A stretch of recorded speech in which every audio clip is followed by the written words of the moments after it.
tackle. My guests and I tackle the issues that really matter, with a sharp take on every story. I'm hearing it up and down the country. That was a beginning, not an end. Patrick Christie's tonight from 9 p.m. only on GB News, Britain's news channel. I'm Michael Portillo. This is GB News, the People's Channel, Britain's news channel. 2024, a battleground year. The year the nation decides. As the parties gear up their campaigns for the next general election. Who will be left standing when the British people make one of the biggest decisions of their lives? Who will rise? And who will fall? Let's find out together. For every moment, the highs, the lows, the twists and turns. We'll be with you for every step of this journey. In 2024, GB News is Britain's election channel. I'm Stephen Dixon, and thanks for joining us on GB News, Britain's news channel. I'm Christopher Hope. And I'm Gloria Di Piero, bringing you PMQs live here on GB News. Whenever Parliament is in session on a Wednesday at midday, we'll bring you live coverage of Prime Minister's questions. We'll be asking our viewers and listeners to submit the questions that they would like to put to the Prime Minister, and we'll put that to our panel of top politicians in our Westminster studio. That's PMQs live here on GB News, Britain's election channel. I'm Isabel Webster. Thanks for joining us on GB News, Britain's news channel.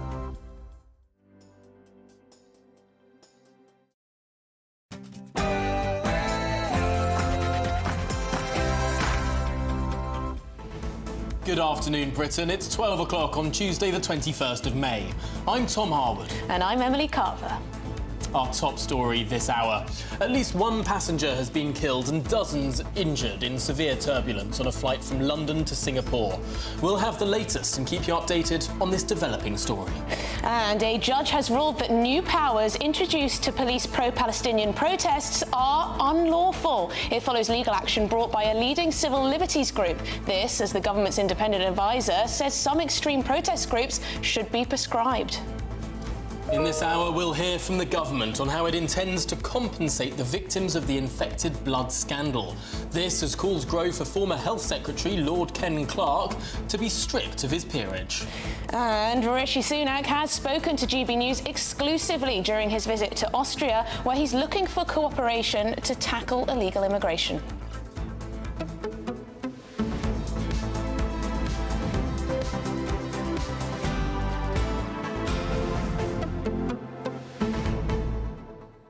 So much for Brexit Britain being by itself. Rishi Sunak is finding ally after ally in Europe. The Austrian Chancellor saying that the Rwanda scheme is a fantastic idea. 15 EU countries now looking to do third country deals with African states to manage migration.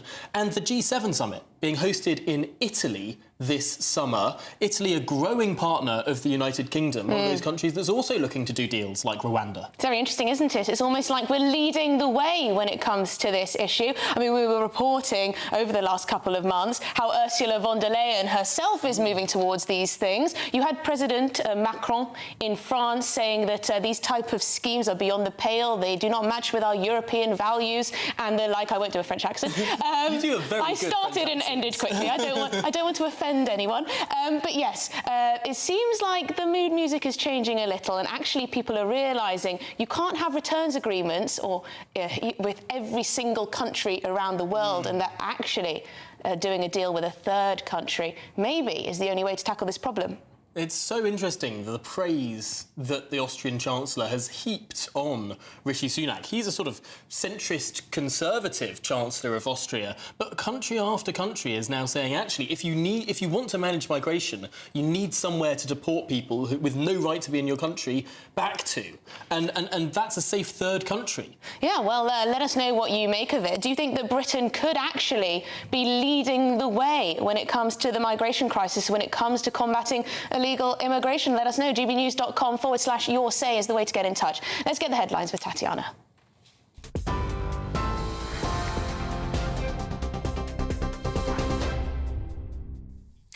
Emily, thank you. The top stories this hour. A passenger has died during turbulence on a flight from London Heathrow to Singapore. Singapore Airlines has confirmed there were 211 passengers and 18 crew on board. A number of people were also injured. In a statement, it said the aircraft diverted to Bangkok and it's now working with the local authorities to provide as much assistance as possible to those affected. Singapore Airlines also offered its deepest condolences to the family of those deceased. In other news, victims of the infected blood scandal will find out today how the government will compensate them when it makes a statement in the Commons.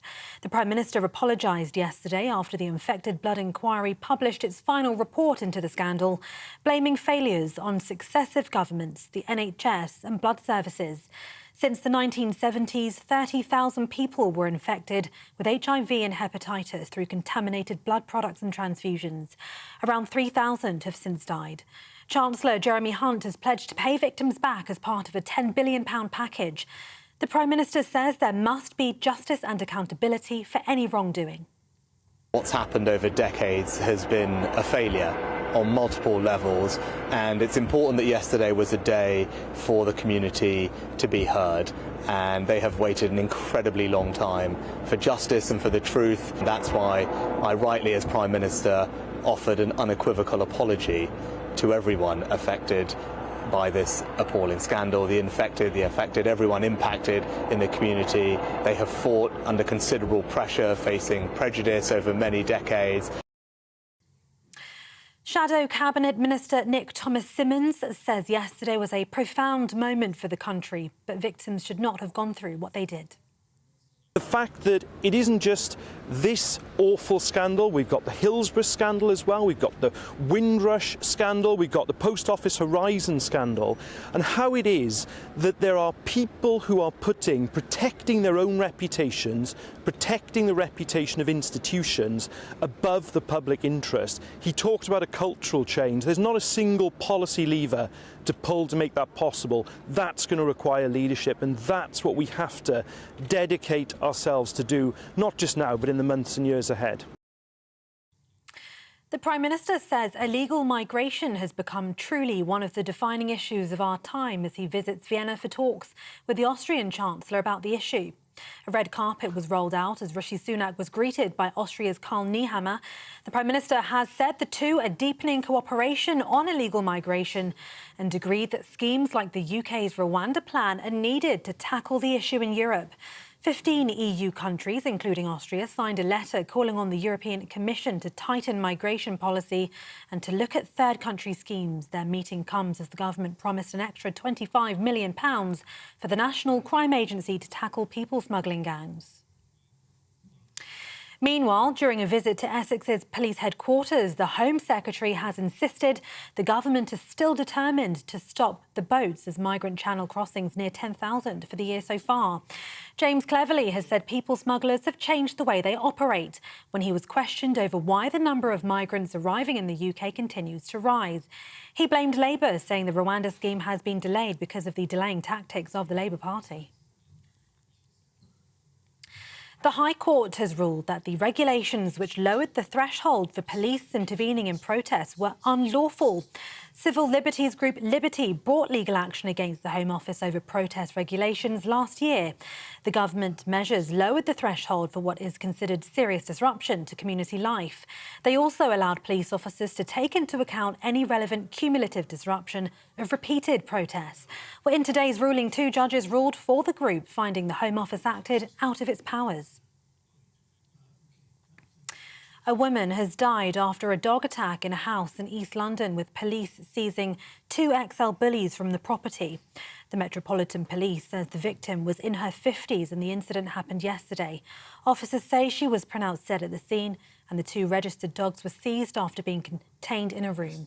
From the 1st of February this year, it became a criminal offence to own the XL bully breed in England and Wales without an exemption certificate. For the latest stories, sign up to GB News Alerts by scanning the QR code on your screen or go to gbnews.com/alerts. Now back to Tom and Emily.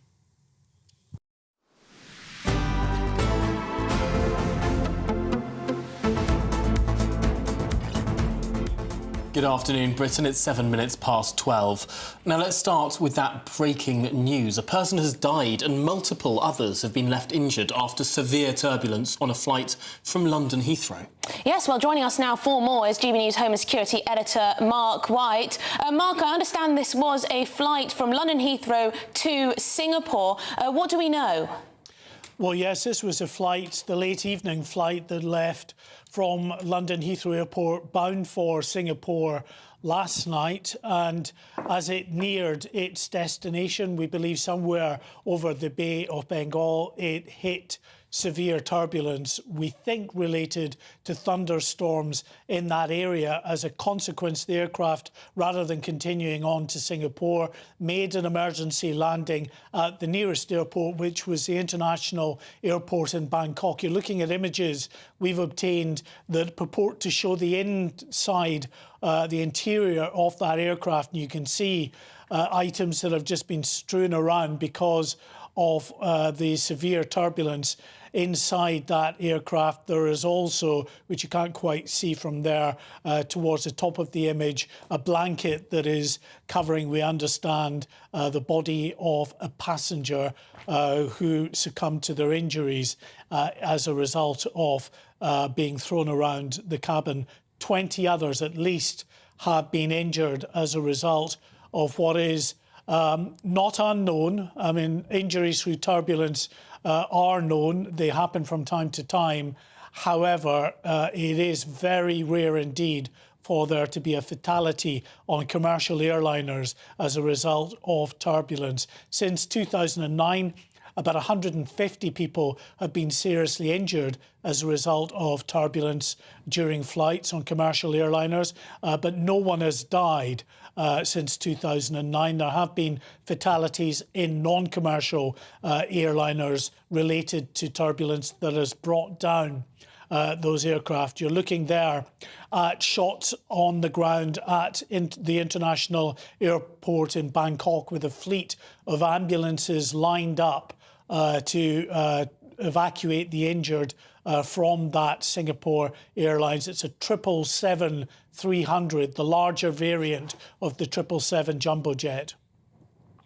Now, Mark, this was a flight going from London to Singapore, two highly developed cities in highly developed countries, a lot of wealth, a lot of technology. It's surprising, frankly, that it would happen on this route. Yes, I mean, especially Singapore Airlines, you know, that is their home turf. They are more than aware of what the potential flying conditions are like in that area. I've been speaking to a very senior aviation source, a contact of mine, who tells me that particularly around the Bay of Bengal, that area, it is notorious for turbulence from thunderstorms, and thunderstorms that can pop up very quickly. There's two types of turbulence really that an aircraft will encounter. There's clear air turbulence, which you get no warning about at all. It happens very high altitude, often caused by the jet streams of other aircraft, where an aircraft can suddenly plummet many feet in the space of just a second or two, and that can cause injuries because there's no warning.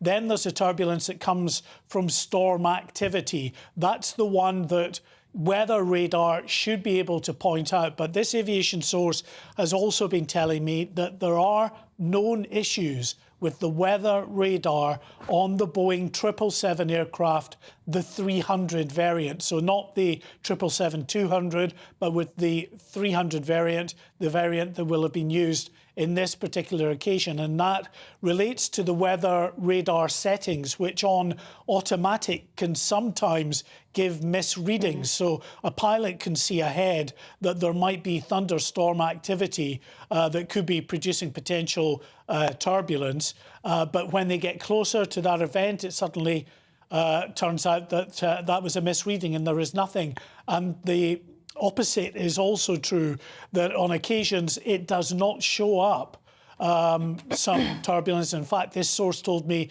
that he once got into significant difficulties because the radar ahead was showing that there was no thunderstorm activity of any consequence, but then when he got on top of it, clearly there was. So there are some issues that are known about by pilots in the industry. We'll have to wait until the formal investigation to determine whether this was an issue, a weakness in the radar systems on board the 777-300. Yes, please do let us know if you hear anything on the details of how this happened and how those injuries were sustained. Thank you very much indeed, Mark White, Home and Security Editor here at GB News.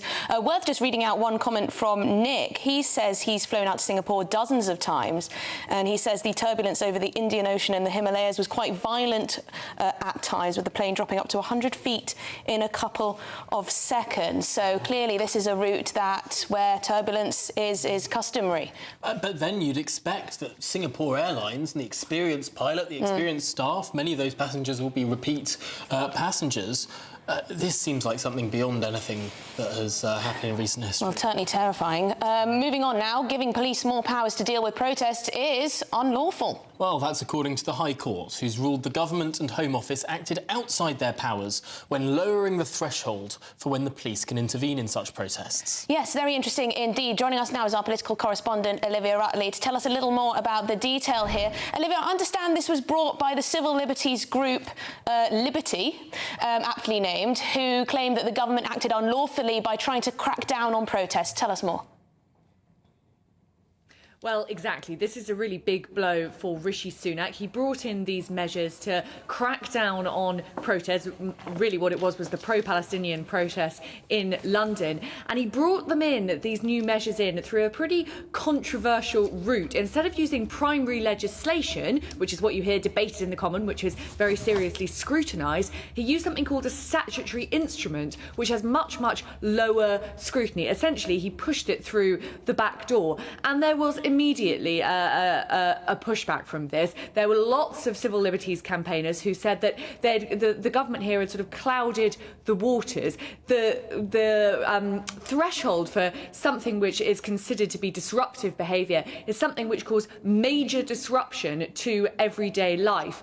Instead, the government changed that wording, so instead of major disruption, it was more than minor disruption. Now, the court has said today that that change means that protesters exercising their rights to protest are now facing serious criminal sanctions, and that the government went too far, went outside the scope of what it was supposed to do. So it has been ruled unlawful. This is really, really awkward for Rishi Sunak, particularly as there is a new report by Lord Walney, a government advisor, out today, which we expect is going to advise that the government has more powers to crack down on protesters, specifically those who are affected by protest, those who can't get to school or to work or ambulance which are disrupted, could sue the protesters directly. And the government is said to be in support of this report and the measures recommended in it.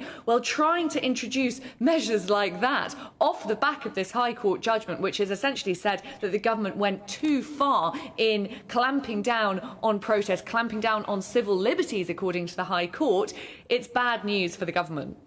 Well, Olivia Utley, thank you so much for laying all of that out for us. Let's speak now to barrister Stephen Barrett on the legal particulars here, because, Stephen, it's hard to see how the government thought they had a case here from one angle. I mean, they tried to change this law with primary legislation. The House of Lords says no. Of course, you need to pass a law through both houses for it to become law. So instead, they used secondary legislation, Henry VIII powers, statutory instruments, which the court has, in this instance, struck down. Yes. I mean, from one point of view, it's an admission by the government that primary legislation was necessary because they tried to get primary legislation through. So, why bother not using as well? If a statutory instrument was available, why wouldn't you do that first? Why do it second? So there are very serious questions. I mean, I think that's probably the strongest ground for the government losing. There were then two other grounds put before the court, and very fortunately, those were rejected, because if those had gone through, I probably would have exploded. They really are just outrageous. It would be advancing Miller 2, if you remember Miller 2, and really getting the court to be a rival to Parliament. And that's what's going on. A lot of these campaigners want courts to be a rival power-based parliament. Stephen, just explain what those other grounds that Liberty failed on, what they tried to get the court to strike this legislation down over. So they tried to get the court to look at parliamentary intention and to say that this could never have been what Parliament intended, which is, I mean, that's just so constitutionally wrong. It just doesn't need to shouldn't need to be explained to them. It's wrong on all sorts of bases and levels. And they also tried to say that they subvert parliamentary sovereignty by using this method, by going behind the House of Lords, if you like. But really, what is going on here, Tom and Emily, is that the failure is the Met Police. Okay, that is the primary failure. The Met Police are refusing to use the powers that they have now. I mean, the government lost on ground one, which is a technicality over the meaning of the word serious and whether serious can mean what they try to redefine it as. Well, quite frankly, what I see in London every Saturday is serious. So I'm not, as far as I'm concerned, the Metropolitan Police already has powers. The Commissioner just went on the telly and cried and claimed he didn't.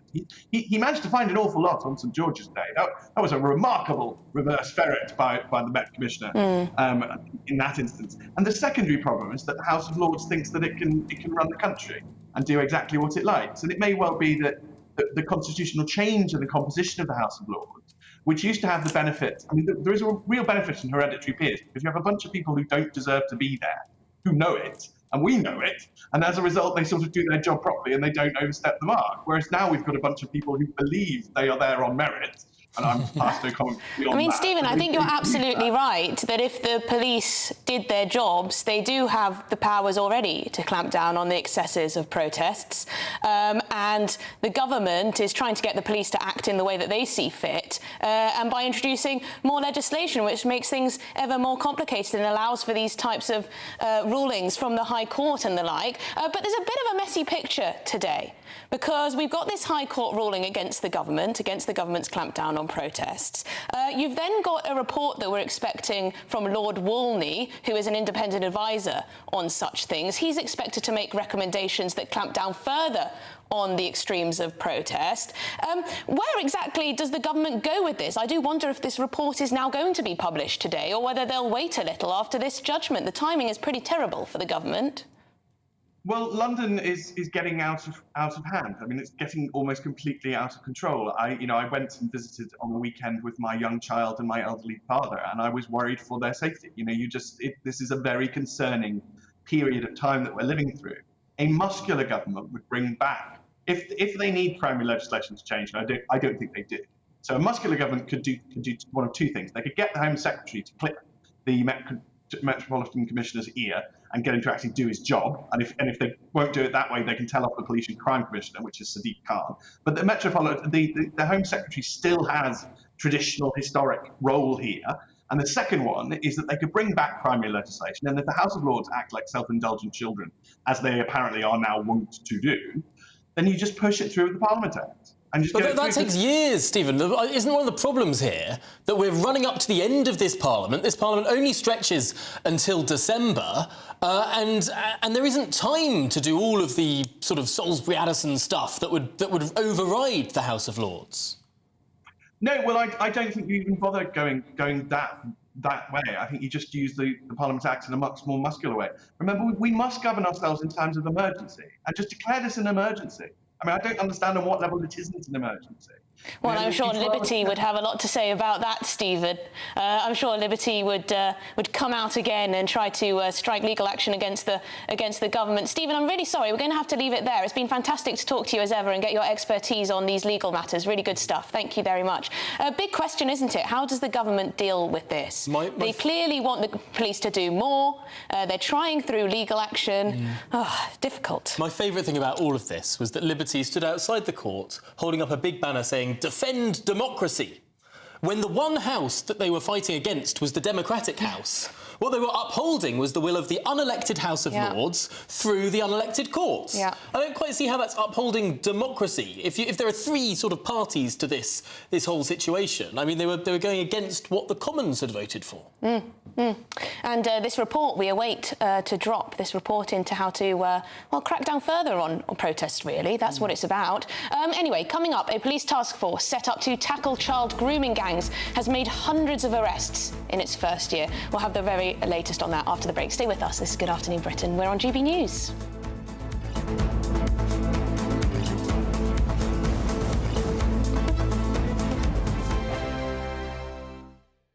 This is GB News, Britain's news channel. Between 1955 and 1989, an average of 55 nuclear tests were conducted across the globe each year. More than 30,000 young British and Commonwealth servicemen served at British test locations in Australia and the Pacific Ocean. But in the years since, those who were involved say they've been ignored and lied to about their exposure to radiation. For decades, Lab Rats International has represented the millions across the world exposed to fallout from the testing programmes and the families who still suffer today from illness and deformities. Last year, the government unveiled the Nuclear Test Medal, recognising the military, civilian and overseas staff and personnel who participated in Britain's nuclear testing programme in the 1950s. But for Lab Rats founder Alan Owen, whose own father was a nuclear test veteran, the work is only just beginning. In September, they launched a legal challenge to the Ministry of Defence to provide the test veterans full medical records, which they say they've been denied access to. We sit in this bubble as the nuclear test veteran community, fighting against the establishment. And they will say, you know, ministers will go in Parliament and say, all you've got to do is apply for your medical records and they'll give them to you. You know, it just doesn't happen. It's not a reality. They're not there to as easy, as accessible as just applying. They will fight you all the way. They will delay it. In response, a government spokesperson said, "We are grateful to all service personnel who participated in the British nuclear testing programme, which is why we have formally recognised them with an official medal. Nuclear test veterans who believe they have suffered ill health due to service have the existing and long-standing right to apply for no-fault compensation under the War Pension Scheme." The fight for these veterans and their families lives on because thousands who came before never got the recognition and justice for their service. Hello there, I'm Eamon Holmes. Thank you for joining us on GB News, Britain's news channel. If you want your news to be straight talking, this is a nightmare for the Conservatives again. Down to earth. It's not just Nottingham where this is happening, is it? And most importantly, honest. Hard-working, middle-class taxpayers, they'll get their book thrown at them. They catch me, Martin Daubney, Monday to Friday, 3 till 6 p.m. on GB News, Britain's news channel.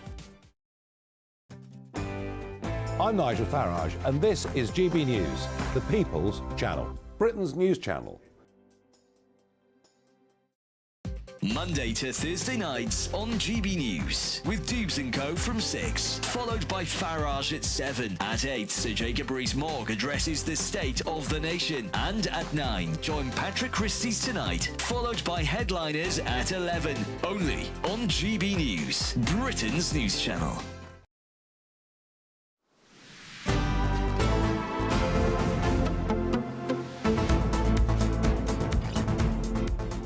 Good afternoon, Britain. It's 26 minutes past 12. Now, a dedicated police task force is being set up to bring down child grooming gangs. Well, it was set up and has supported police forces in England and Wales to make hundreds of arrests in its first year of operation. Yes, so in the last 12 months, the crackdown team of expert investigators and analysts has helped police forces arrest over 550 suspects, identify and protect over 4,000 victims, and build up robust cases to get justice for these appalling crimes. Well, joining us now in the studio is GB News reporter Charlie Peters. And Charlie, you have reported more than most on the grooming gang scandal that has afflicted this country. Has this task force made a meaningful impact? I think it has, and the key to that has been its collection of data. For so long, several national inquiries and reports said that many local authorities and indeed police forces were failing to accurately and properly record data about abusers, about victims, and about the scale and the extent of group-localised child sexual exploitation. That scandal ran on for several decades. The independent inquiry to child sexual abuse in October 2022 said that several police forces were still failing to carry out that duty. And as late as December last year, the police watchdog also said that several forces were still failing in their use of data. But this national force, supported by the National Police Chief Council and the National Crime Agency, has trained up some 400 specialist officers, and they've interacted with all 42 police forces in England and Wales, getting long-term data analytics into the forces to build up a database and understand the extent and scale of this abuse. But earlier today, I spoke to Laura Farris, the Safeguarding Minister, about one particular scenario involved with cracking down on grooming gangs, and that's about deportations, because it's all well and good understanding the issue.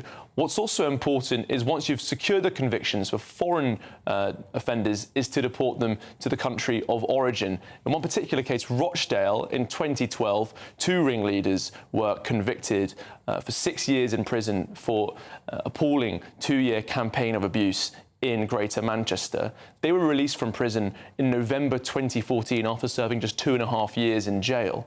Now, they've been fighting deportation orders since then for over 9 years.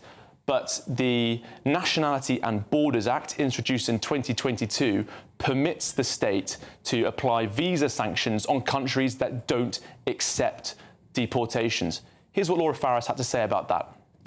I'd have to look into the details of which people they haven't accepted as returns, but it is a principle of our domestic law that if a person has a sentence of 2 years or longer and they're not a British national, they qualify for automatic deportation following the conclusion of their sentence. So the deportation of foreign national offenders is embedded in our law. And from what you're saying, although I don't know the exact detail, yes, it sounds sensible. Well, the minister says it sounds sensible to apply visa sanctions to countries such as Pakistan, where grooming gang offenders are reportedly failing to be deported and accepted by those countries.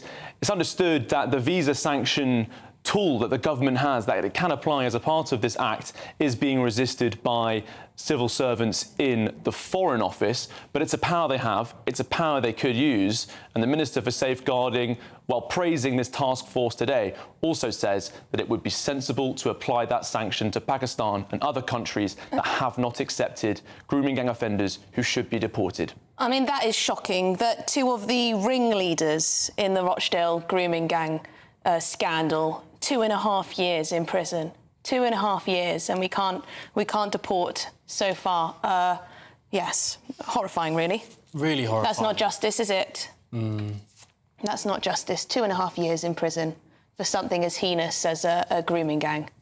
Terrible, terrible. We're going to be crossing to the House of Commons very shortly because we are due to hear what that compensation will be, how it will be allocated. I believe we'll get detail on that too. And this, of course, is the infected blood scandal, contaminated blood scandal that we were talking about yesterday. Now, it is contentious because whilst there are thousands of people who have died, many more thousands affected, the phrase is infected and affected because it's the families who've lost loved ones, the people who've lost jobs because of the stigma of HIV that was given to them or a family member by the NHS. There is this most extraordinary clamour for compensation, justly deserved compensation. The question is over scale and feasibility. Estimates range from 10 billion to even higher. And £10 billion, for context, well, it cost about half of that to provide an aircraft carrier for this country. I mean, we're talking about 2 aircraft carriers worth of compensation. It's a huge amount of money, and we've been told that it won't come out of the NHS day-to-day public spending, but it will be interesting to know how this money will be handed out, how it will be allocated. Will it be over a number of years? Because, of course, £10 billion to come straight out of the Treasury in one go is a huge cost to the taxpayer. Will it be funded by borrowing? Will it be funded by more taxes in the longer term? I think the government has suggested it is funded by borrowing, but of course, what all borrowing is deferred tax.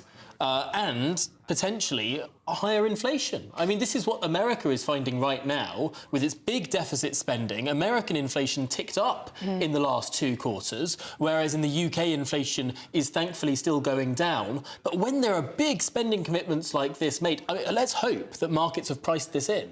Yeah. Because if they haven't, it could affect inflation. And it will be interesting to know just how many people are going to be receiving this compensation, whether there'll be different tiers of compensation. So if you are a direct victim of this scandal, if you were infected because of this contaminated blood, you've spent your life with HIV or hepatitis as a result, will you receive more compensation than those families of the victims that have been affected in many different ways, as you said, losing their jobs, being treated like pariahs perhaps in their community as a result of this not being listened to by civil servants, doctors, the NHS itself. So we await to see. We'll bring you that as we get it. As soon as the Minister John Glenn gets up on his feet, we'll bring you that. But in the meantime, let's head to our news bulletins.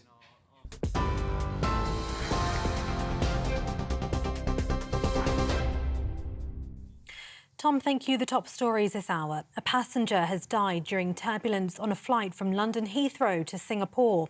Singapore Airlines has confirmed there were 211 passengers and 18 crew on board. A number of people were also injured. In a statement, it said the aircraft diverted to Bangkok and it's now working with the local authorities to provide as much assistance as possible to those affected. Singapore Airlines also offered its deepest condolences to the family of the deceased.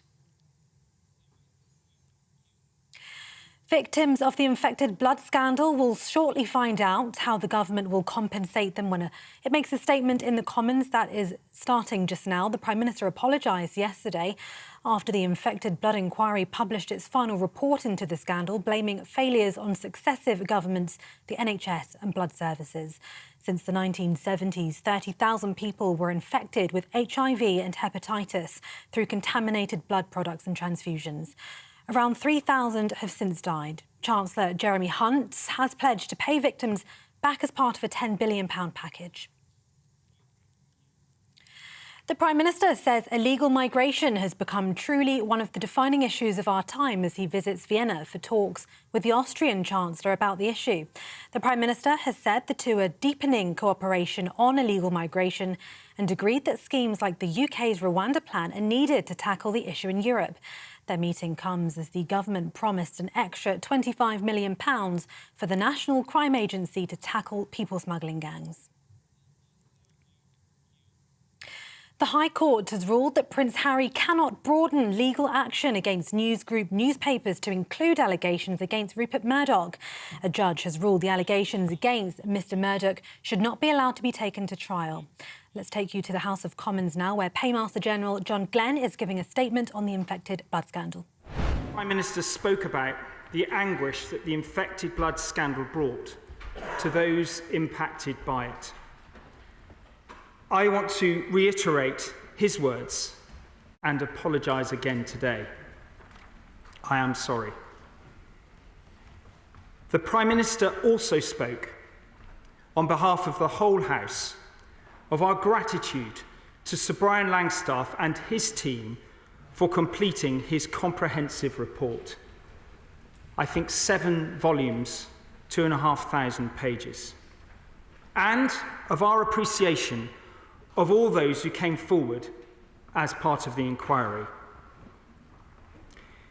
It was the greatest privilege of my ministerial career to have met over 40 representatives of the infected blood community in Cardiff, Edinburgh, Belfast, Birmingham and Leeds, as we finalised our response to compensation for this appalling tragedy. The whole community's bravery through immense suffering is what has enabled justice today. And I know that many of them will be watching in the gallery. I want to honour their fortitude through their unimaginable pain as I lay out a more detailed response to Sir Brian's second interim report on compensation. We will provide the House with a further opportunity to debate the inquiry's full report after the Whitsun recess. The government will also respond to each recommendation in full as quickly as possible within its comprehensive response to the report. Mr. Speaker, the Prime Minister confirmed yesterday that the government will pay comprehensive compensation to those who have been infected and affected as a result of this scandal. And I will now set out to the House the scheme the government is proposing. And of course, more details of the scheme will be published online today. We are establishing the Infected Blood Compensation Authority, an arm's-length body to administer the compensation scheme. A shadow body has already been set up and an interim CEO has been appointed. And today, I'm delighted to announce the appointment of Sir Robert Francis as the interim chair of the organisation. The experience and the care that Sir Robert will bring to this role will ensure that the scheme is credible and trusted by the community. His support in delivering this scheme will be invaluable. Mr. Speaker, those who have been infected or affected as a result of this scandal will receive compensation. To be crystal clear, if you have been directly or indirectly infected by NHS blood, blood products, or tissue contaminated with HIV or hepatitis C, or have developed a chronic infection from blood contaminated with hepatitis B, you will be eligible to claim compensation under the scheme. And where an infected person has died, but would have been eligible under these criteria, compensation will be paid to their estate. And this will include where a person was infected with hepatitis B and died during the acute period of infection. But, Mr. Speaker, Sir Brian could not have been clearer. It's not just the harm caused by the infections that requires compensation. It's also the wrong suffered by those affected that must also be compensated for. So when a person with an eligible infection has been accepted onto the scheme, their affected loved ones will be able to apply for compensation in their own right.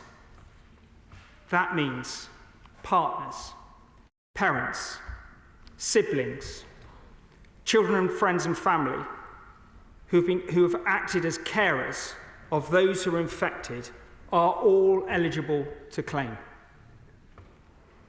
Now, I'm aware that being asked to provide evidence of eligibility will likely be distressing, so I'm determined to minimise that as much as possible. And I'm pleased to confirm today that anyone already registered with one of the existing infected blood support schemes will automatically be considered eligible for compensation.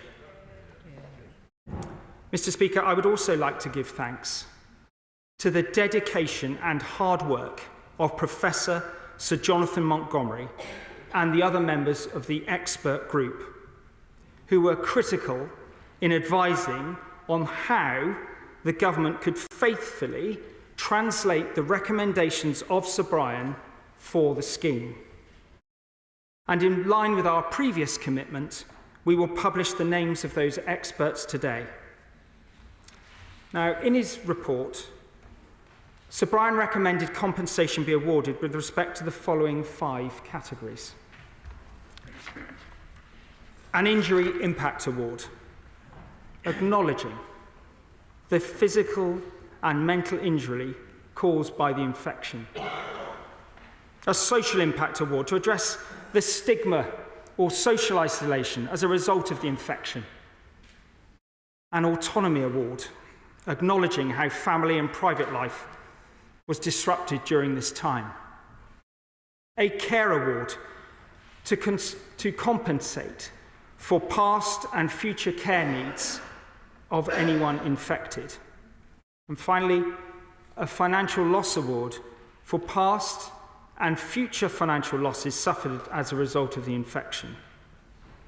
the government accepts this recommendation with two small refinements. Informed by the work of the expert group and designed for simplicity and speed, two other principles that Sir Brian asserted. First, the care award will be directly awarded to the person with the infection or their estate. And second, the financial loss award will be paid either directly to the person with the infection or where an infected person has tragically died before the establishment of the scheme, their estate and affected persons who were dependent on them.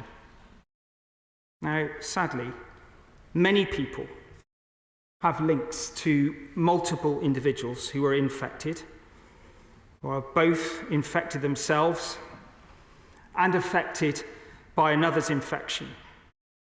So multiple injury awards will be offered to reflect the scale of the loss and suffering. The scheme will be tariff-based, and we will be publishing an explanatory document including examples of proposed tariffs on gov.uk.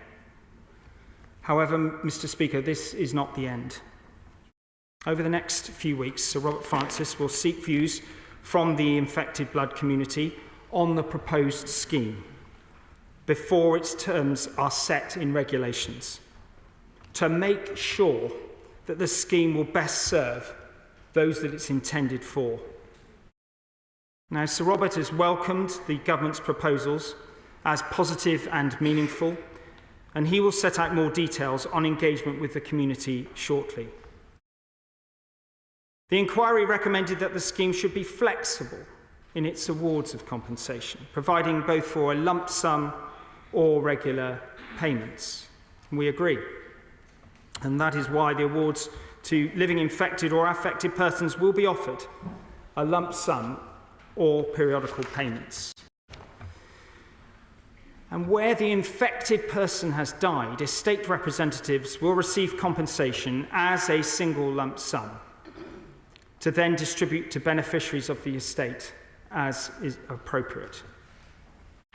We will also guarantee that any payments made to those eligible will be exempt from income, capital gains and inheritance tax, as well as disregard from means-tested benefit assessments.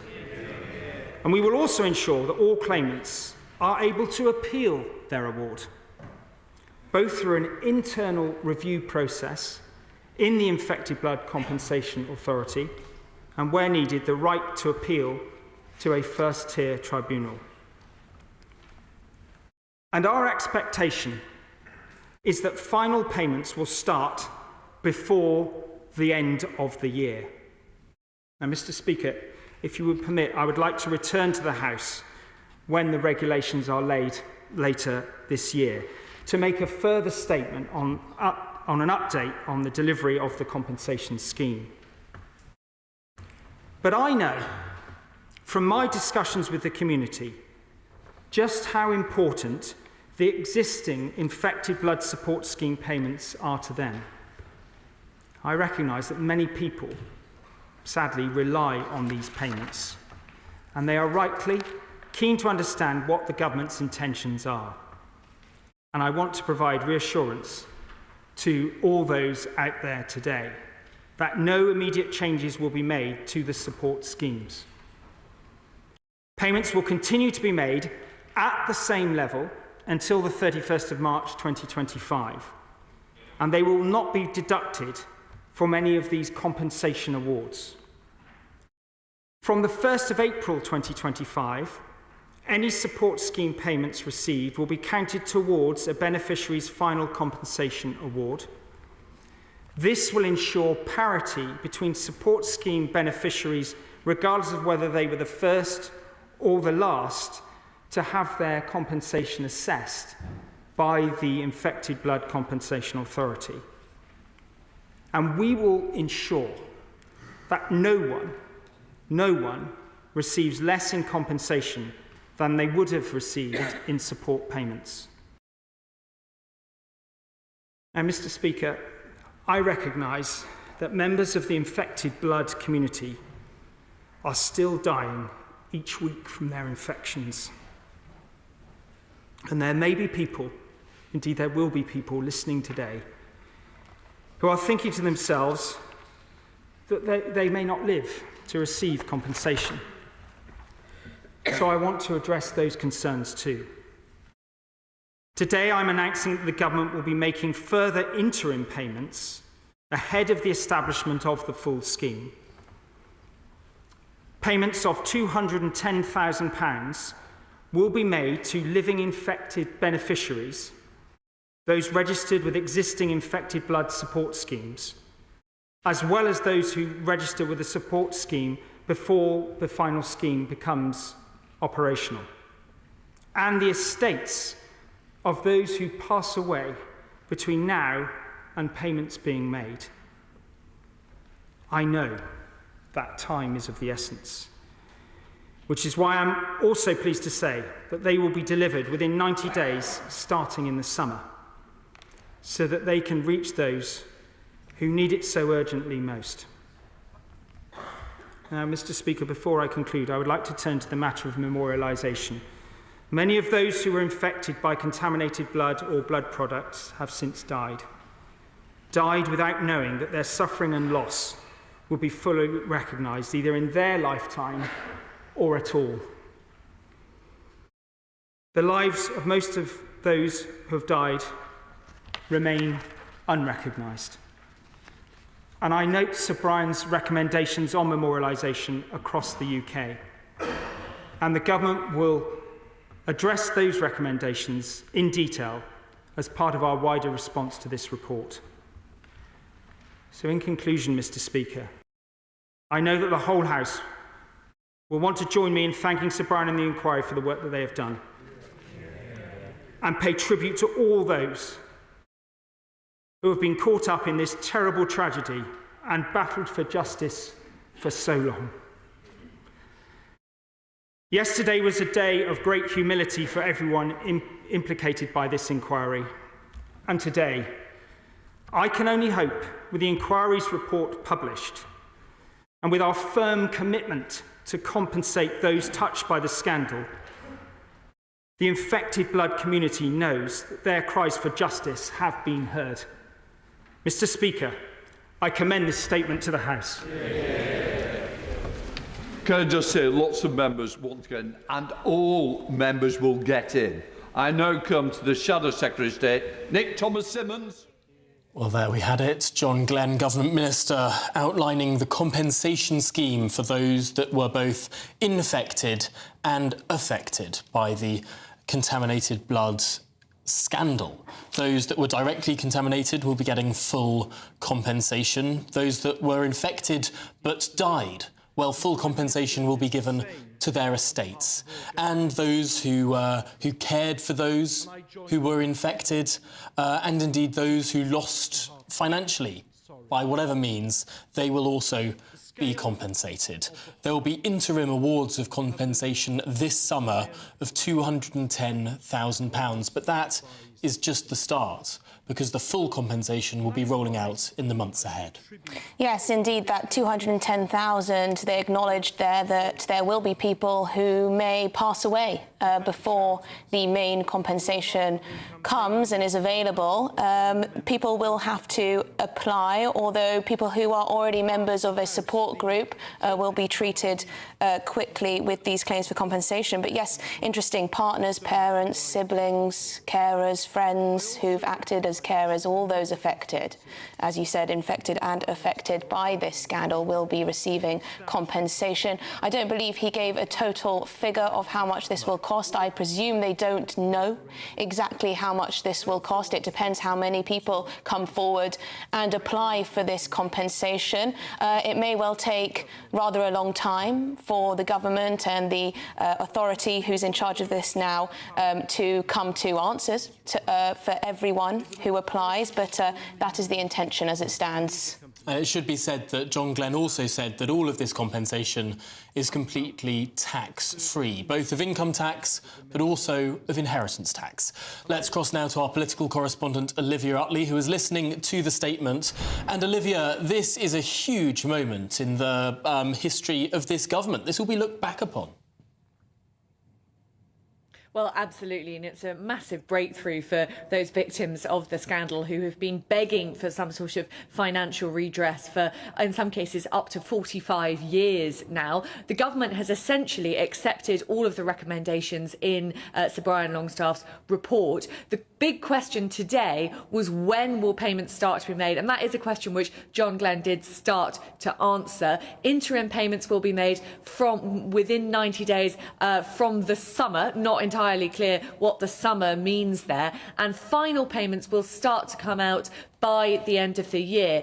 He also made clear that anyone who is already receiving compensation, help from the government because of the scandal will continue to receive that help until at least the compensation has started to come in. So no one will be worse off with the compensation than they would have been under the current scheme as it stands. It was interesting to see Jeremy Hunt sitting there nodding along. He did a moving interview with the Sunday Times at the weekend, saying that successive governments had failed to address this, including himself as the health secretary back in the David Cameron government. He said that he wanted to right those wrongs for the sake of a constituent of his who he spoke to about this on multiple occasions until that constituent's death in 2015. He is there nodding along. Obviously, this is going to be tough on the Treasury purse strings, but Jeremy Hunt has said that sometimes it's a case of just doing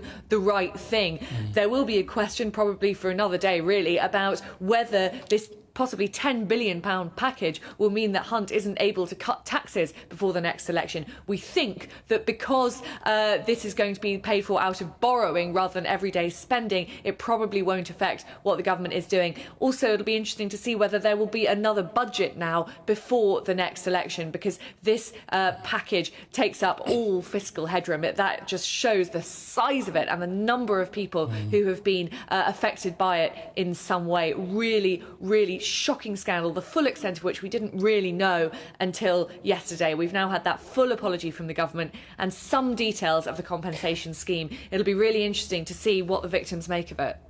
Yes, very interesting indeed. As you say, an enormous package of compensation. He did also say that the tariffs will be published online on the government website, so I imagine that will update how much exactly people can claim for as a result of this scandal. There are, of course, many people getting in touch saying compensation is all well and good and it will be greeted. I'm sure people will be appreciative that finally they are getting compensation, but also lots of people getting in touch to ask whether anyone will be individually held to account on this. We know we've heard calls for Ken Clarke, Lord Kenneth Clarke, to lose his peerage. Where are we with all of that?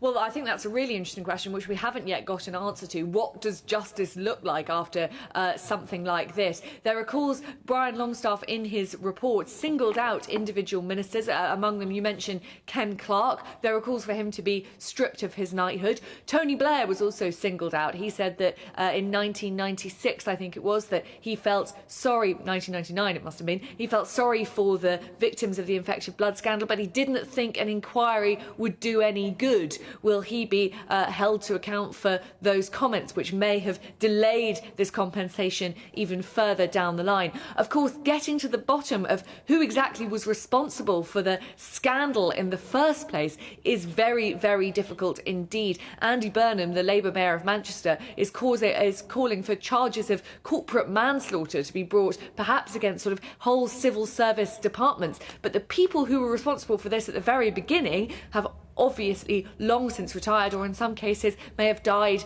themselves. So actually punishing the individuals who were responsible will be very difficult indeed. It'll probably be a question of holding ministers to account, those ministers who were responsible for pushing this can further and further down the road. Well, Olivia, thank you very much for bringing us all of that. Much more to come in this story, but also many more. Next hour, we're finally going to be getting that interview, that exclusive interview with the next Great British Giveaway winner could be you, with a massive £20,000 in tax-free cash to be won. Imagine how you'd react getting that winning call from us. Oh my God, are you joking? Not a line, I never won a penny in my life.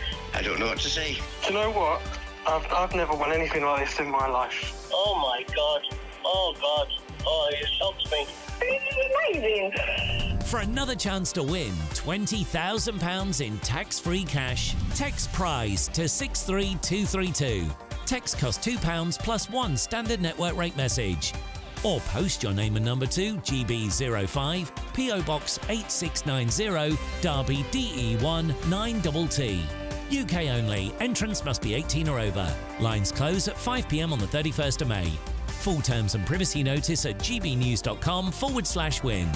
Please check the closing time if listening or watching on demand. Good luck. Britain's Newsroom. Weekday mornings from 9:30. Well, we're delighted about this because the boss of JD Wetherspoon has credited demand for fashionable Guinness as the pub chain reported a jump in sales. Now, Guinness has benefited from a boom in demand over recent years, shaking off its association with rugby lads and old men to appeal to a much younger audience and loads more women. We've got our Guinness here. Oh, yeah. Cheers to you. Cheers. I'm not sure about this boozing on air at this time of the morning, but I'll let you off on this occasion. As it's you, Tim, as it's you. Now, Guinness is an acquired taste for many people, so I'm surprised it's become so popular. Yes, it is a real surprise. I think it's always been a popular drink among the demographic you mentioned, the older guy. There's about 80 or 90% of pub trade over the last 30 or 40 years, and probably longer, are a similar range of products. But there's a varying 10, 20% according to fashion. You had vodka Red Bull 20 years ago. You had an Irish cider poured over ice, which came from no one knows where. You had Alco Pops. So there's an unpredictable range of products which have been the fashion of the moment. But the fashion of the moment, very unpredictably this time, is Guinness. And no one knows why. As you say, it's an acquired taste. Young people tend not to like it. Most of the fashionable drinks over the decades have been quite sweet, and Guinness obviously isn't. So yes, I think the Guinness brewery, St James's Gate in Dublin, they'll say it's brilliant marketing. But like the rest of us, they rely a bit on luck.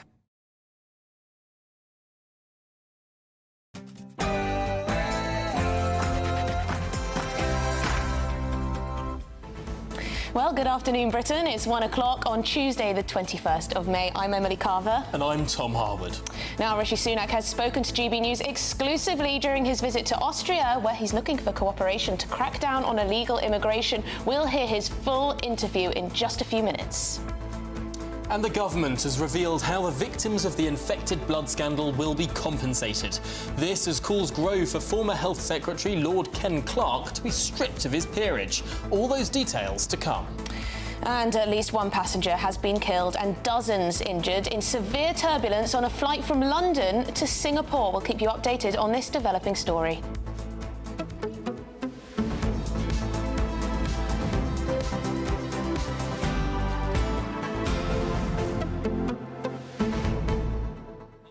Now, our political correspondent Catherine Forster has been meeting with Rishi Sunak in Vienna, talking about how the United Kingdom is potentially leading the way when it comes to migration policy. The Austrian Chancellor has a lot to say about the Rwandan policy.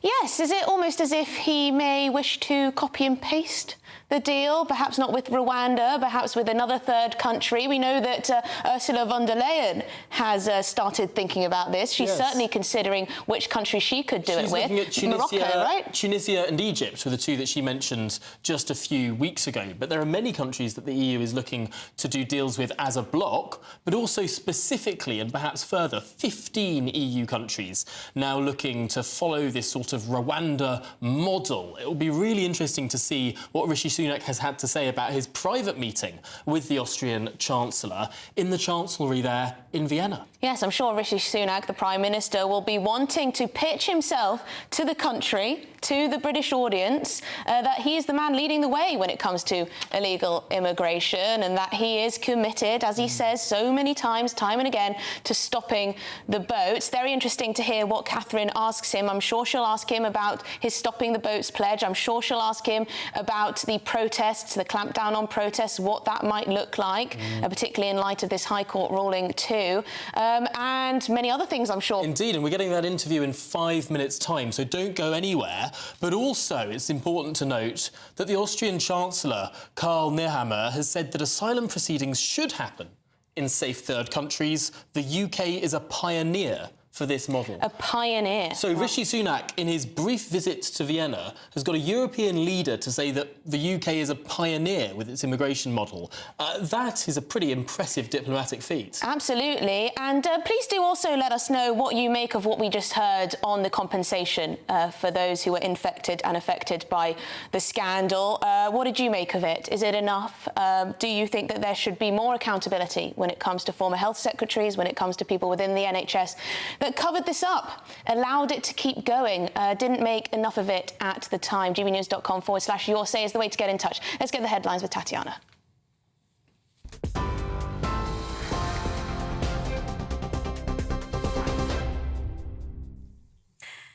Emily, thank you very much. The top stories this hour. The Prime Minister says illegal migration has become truly one of the defining issues of our time as he visits Vienna for talks with the Austrian Chancellor about the issue.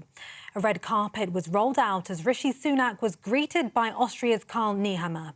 The Prime Minister has said the two are deepening cooperation on illegal migration and agreed that schemes like the UK's Rwanda plan are needed to tackle the issue in Europe. Their meeting comes as the government promised an extra £25 million for the National Crime Agency to tackle people smuggling gangs. Speaking exclusively to GB News, the Prime Minister says the numbers prove progress is being made and flights to Rwanda will take off this summer.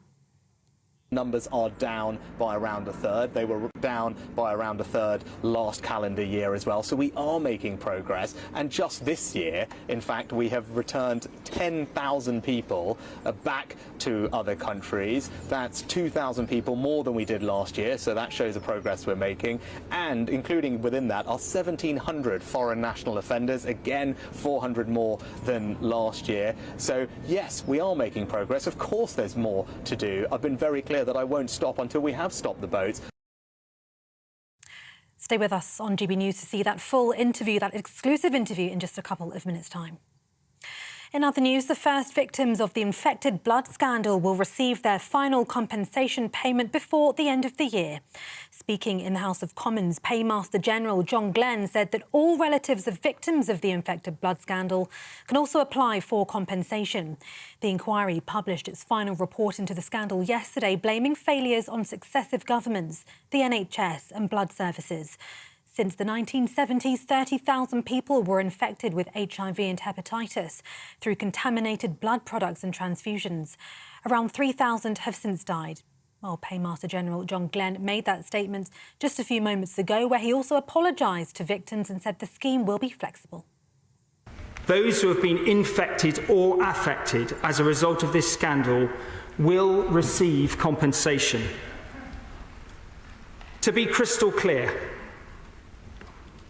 if you have been directly or indirectly infected by NHS blood products, or tissue contaminated with HIV or hepatitis C, or have developed a chronic infection from blood contaminated with hepatitis B, you will be eligible to claim compensation under the scheme. A passenger has died during turbulence on a flight from London Heathrow to Singapore. Singapore Airlines has confirmed there were 211 passengers and 18 crew on board. A number of people were also injured.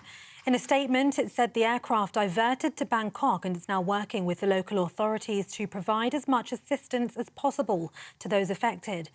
Singapore Airlines also offered its deepest condolences to the family of the deceased. The High Court has ruled that Prince Harry cannot broaden legal action against News Group newspapers to include allegations against Rupert Murdoch. A judge has ruled the allegations against Mr Murdoch should not be allowed to be taken to trial, stating they added nothing material to the case. News Group Newspapers is accused of unlawful information gathering on Prince Harry since the age of 9, which it denies. And the High Court has ruled that the regulations which lowered the threshold for police intervening in protests were unlawful. Civil liberties group Liberty brought legal action against the Home Office over protest regulations last year. The government measures lowered the threshold for what is considered serious disruption to community life. They also allowed police officers to take into account any relevant cumulative disruption of repeated protests. In today's ruling, 2 judges ruled for the group, finding the Home Office acted outside of its powers. And a woman has died after a dog attack in a house in East London, with police seizing 2 XL bullies from the property. The Metropolitan Police says the victim was in her 50s and the incident happened yesterday. Officers say she was pronounced dead at the scene and the 2 registered dogs were seized after being contained in a room. From the 1st of February this year, it became a criminal offence to own the XL bully breed in England and Wales without an exemption certificate. And for the latest stories, sign up to GB News Alerts by scanning the QR code on your screen or go to gbnews.com/alerts. Now back to Tom and Emily.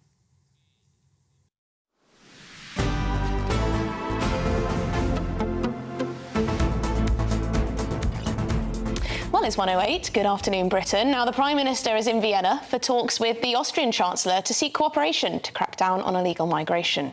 Well, during the visit, he spoke exclusively to our political correspondent, Catherine Forster. Here's what he had to say. Prime Minister, we're here in Vienna today. You've been talking with the Austrian Chancellor. How is what you're doing here going to help stop the boats? Because it's not going terribly well at the moment, is it?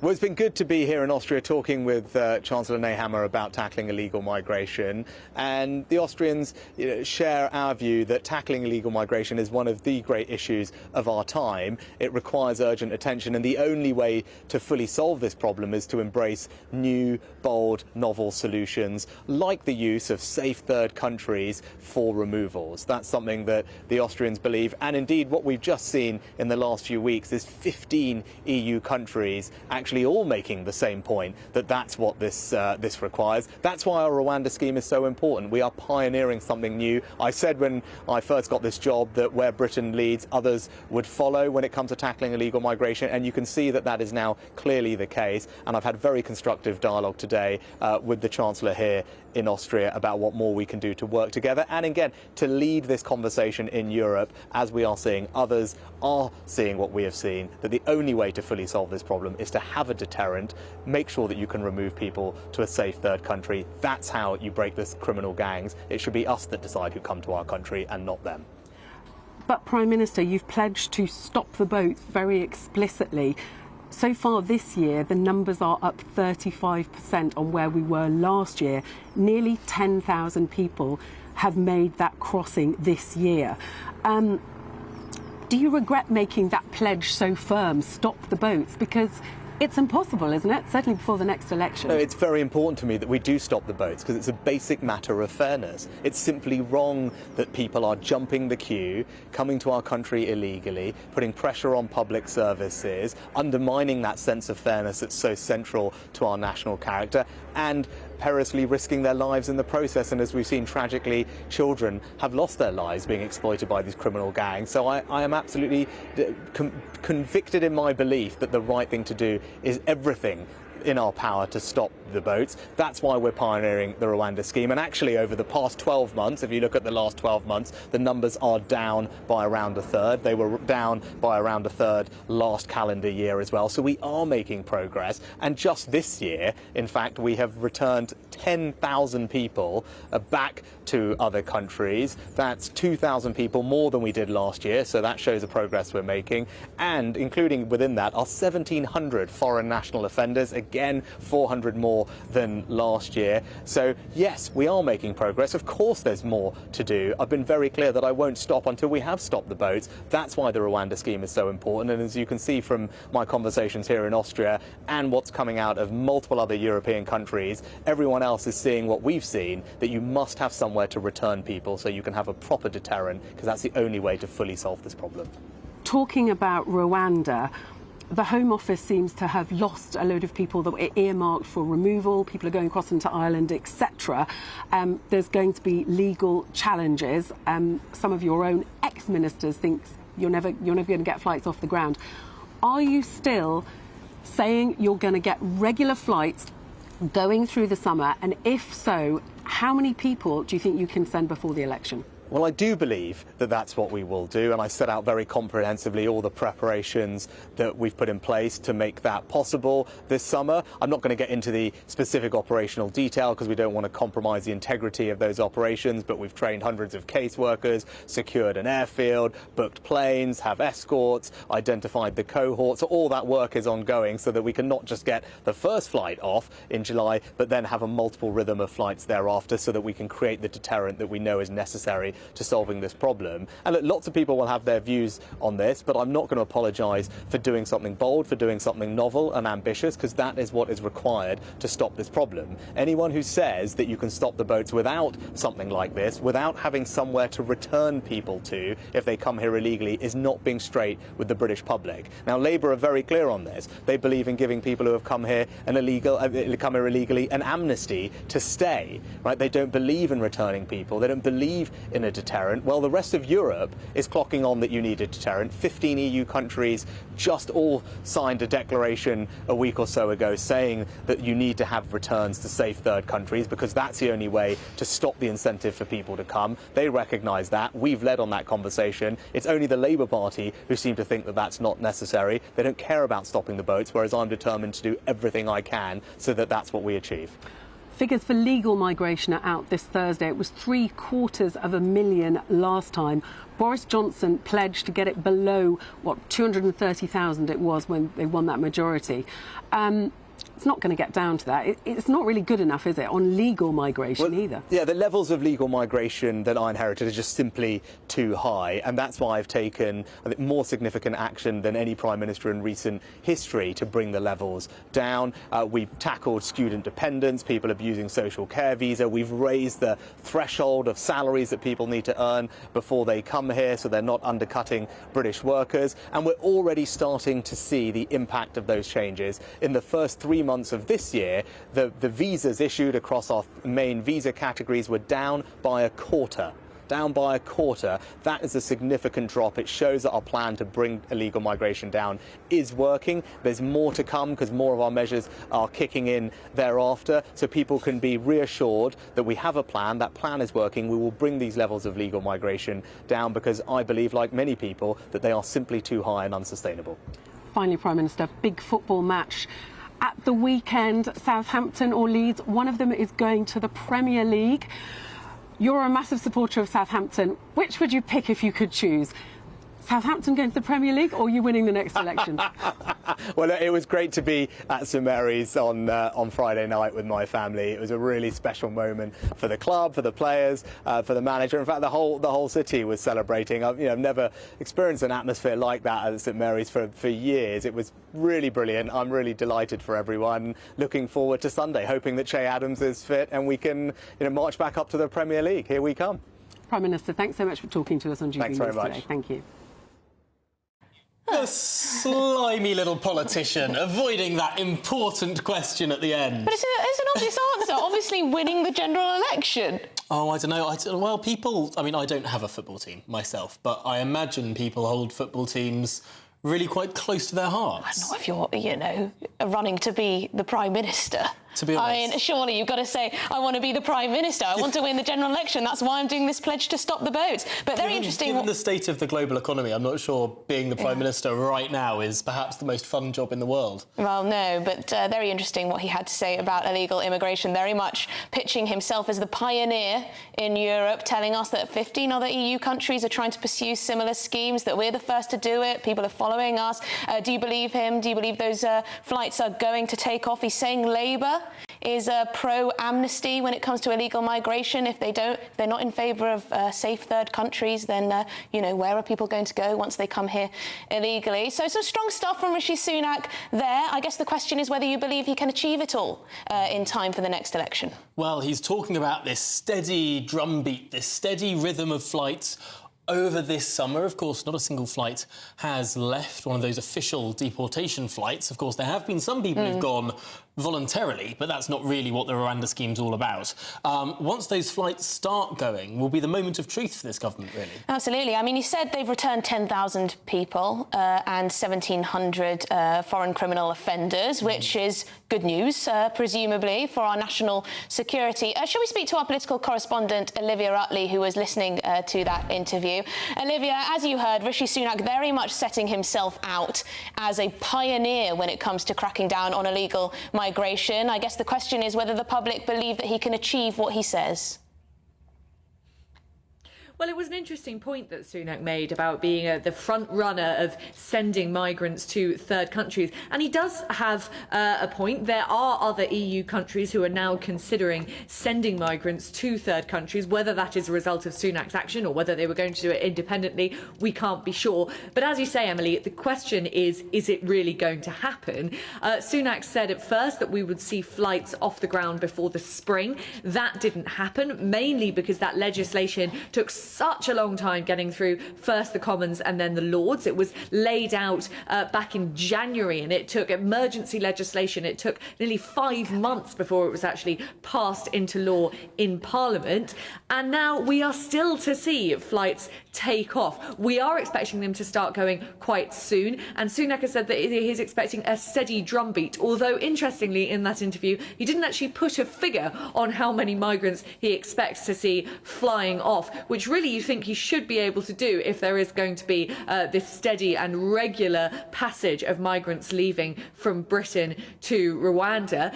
He obviously wants to wait for a general election until, hopefully for him, the dividends of the Rwanda scheme have been realised. And he did sound pretty confident there that they would be. I thought it was interesting at the beginning when Catherine asked him whether he regrets saying that he wanted to stop the boats. Because, of course, let's remember that Rishi Sunak didn't say that he wanted to send migrants to Rwanda specifically. He said that what he wanted to do was stop the boats. Even if this steady drumbeat carries on throughout the summer, the opposition will say back to him that the boats still have not been stopped. There are still plenty of migrants coming over here who just can't be removed. And as Catherine pointed out, the numbers of migrants coming over here this year are actually higher than last year. It does look almost impossible for Rishi Sunak to succeed now. That said, if those flights do start taking off by the end of the summer, then it is possible that voters sort of begin to cut him a bit of slack. If things are moving in the right direction, then they might forgive him for not actually being able to fulfil his promise of stopping the boats altogether. All about momentum, as politics often is. Olivia Utley, thank you so much for joining us live from Westminster. Yes, he desperately wants to get that message across that if we don't continue with his plan on the Rwanda, then illegal immigration will continue at the current levels. But let's move on to the developing story. A person has died and multiple people have been left injured after severe turbulence on a flight from London Heathrow. Joining us now for more is GB News Home and Security Editor Mark White, who's been following this story. What do we know now? Well, we just received some dramatic new video, actually, from Thailand, from Suvarnabhumi International Airport in Bangkok, where this Singapore Airlines flight diverted to. And this is in the moments after that aircraft landed, a fleet of ambulances on the tarmac there, some of the injured being wheeled out in wheelchairs, others on stretchers, and they've set up triage tents as well, colour-coded, of course, for the severity of the injuries on the tarmac there itself. Some of the less seriously injured being taken away by buses. But we are told more than 20 of the passengers on that aircraft were injured. One fatality at this stage after that aircraft encountered severe turbulence just as it was crossing the Bay of Bengal, heading to its destination of Singapore. It had taken off from London Heathrow Airport last night, the 10:15 flight from London Heathrow bound for Singapore, when it experienced those issues in the afternoon local time as it was crossing the Bay of Bengal. It would have been beginning its descent shortly after that anyway to head to Singapore. we can see from some of the images that came on flight radar showing that the aircraft dropped pretty quickly in a space of a few minutes from 37,000 to 31,000 feet, so some 6,000 feet in the space of just a few minutes, which would appear to chime in with what some of the witnesses on board have been telling reporters. And this is some video on board, actually. You can see one of the overhead luggage bins severely dented there, and that's a common cause of injuries to passengers. Those not strapped in can be thrown out of their seat, collide with the luggage bins above, and suffer some quite significant head injuries. So as I say, the passengers were saying that suddenly the aircraft tilted upwards, those that could braced, and then there was this very sudden descent as the aircraft fell a few thousand feet. So the cause will clearly still have to be established, but we know, according to reports from Singapore Airlines, that there was severe turbulence in the area. This is just the most extraordinary story, given that this is a developed airline, a professional airline, to developed, rich cities, a flight that has been done many, many times. It seems like the most extraordinary freak accident. Yes, but it's not uncommon. I mean, it's the very reason why airlines recommend that when you're in the cruise, heading to your destination, if you're in your seat, you should remain with your seatbelt fastened, albeit loosely, just in case they suddenly hit unexpected turbulence. And of course, you've got some turbulence they know about where the seatbelt warning signs will come on and they'll ask you to go back to your seat. But this can happen very suddenly and without warning.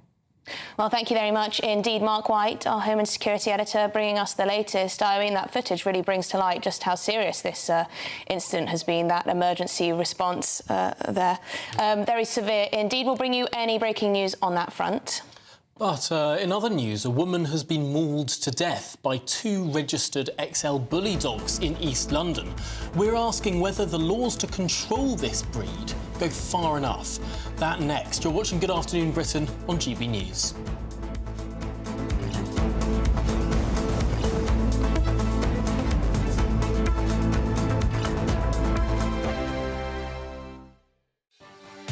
Martin Daubney, weekdays from 3 p.m. 2,000 football banning orders have been issued to England fans ahead of this summer's Euro 2024 tournament in Germany. But authorities think that more than 300,000 England supporters could go to Germany, with Scotland fans, of course, also expected to travel in huge numbers. Well, I'm joined now by GB News' Home and Security Editor, Mark White. Mark, welcome to the show. So you went to a press briefing this morning. As I understand, the authorities are gearing up to tackle what they see as a huge wave of potential hooliganism at the tournament. What's the latest? Well, they're certainly not saying they're expecting hooliganism, and they are preparing for the worst, of course, if it happens, but hoping for the best. They say that in recent tournaments, England fans and, of course, Scotland fans have been pretty well behaved, but there will be very significant numbers attending that tournament, which gets underway in just over 5 weeks' time. That first match is Scotland taking on Germany in Munich, and of course just 2 days later it's England against Serbia near Dortmund. So 300,000 England fans alone they're expecting, because it's so accessible. I spoke earlier to Chief Constable Mark Roberts, who is the national lead for football policing. This is what he told me. Positive, you know, England fans have got a great record at recent tournaments. We know when any number of that people travel, there's always potential for issues, but I think the German authorities are really well prepared. And I think one of the positives, particularly thinking about our fans, Germany's a beer drinking culture, so the police are well aware of dealing with people in the nighttime economy. They deal with plenty of big festivals, so I think we're going to a place that is well suited to work with us to keep everyone safe and make sure there's no issues. If you want your news to be straight talking, this is a nightmare for the Conservatives again. Down to earth. It's not just Nottingham where this is happening, is it? And most importantly, honest. Hard-working, middle-class taxpayers, they'll get their book thrown at them. Then catch me, Martin Daubney, Monday to Friday, 3 till 6 p.m. on GB News, Britain's news channel. In the GB newsroom, we bring you the news as it happens. With our team of dedicated journalists across the UK, GB News brings you accurate reporting of the day's topical agenda. When the news breaks, wherever and whenever it's happening, we'll be there. This is GB News, the People's Channel, Britain's news channel. Monday to Thursday nights on GB News with Dubes & Co from 6, followed by Farage at 7. At 8, Sir Jacob Rees-Mogg addresses the state of the nation. And at 9, join Patrick Christie's Tonight, followed by Headliners at 11. Only on GB News, Britain's news channel.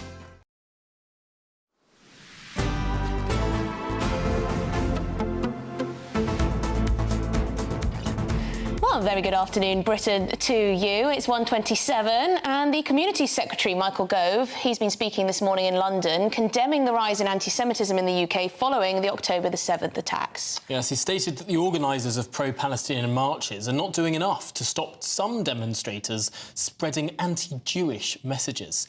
Let's take a listen. And we know now that it is genuinely dangerous for people to be openly, clearly, proudly Jewish near these marches. At a time when we're all encouraged to be our whole authentic selves, to celebrate our identity, to be out and proud, there is only one group told that they, and they alone, can only be tolerated on terms set by others: Jews. The organisers of the marches say that there are Jewish people on their demonstrations, but they are only safe if they deny what is dear to so many Jewish people: the safety of people in Israel. If they are to be accepted on these marches, then they must knuckle under, accept the calls to globalize the Intifada or to end the Zionist entity.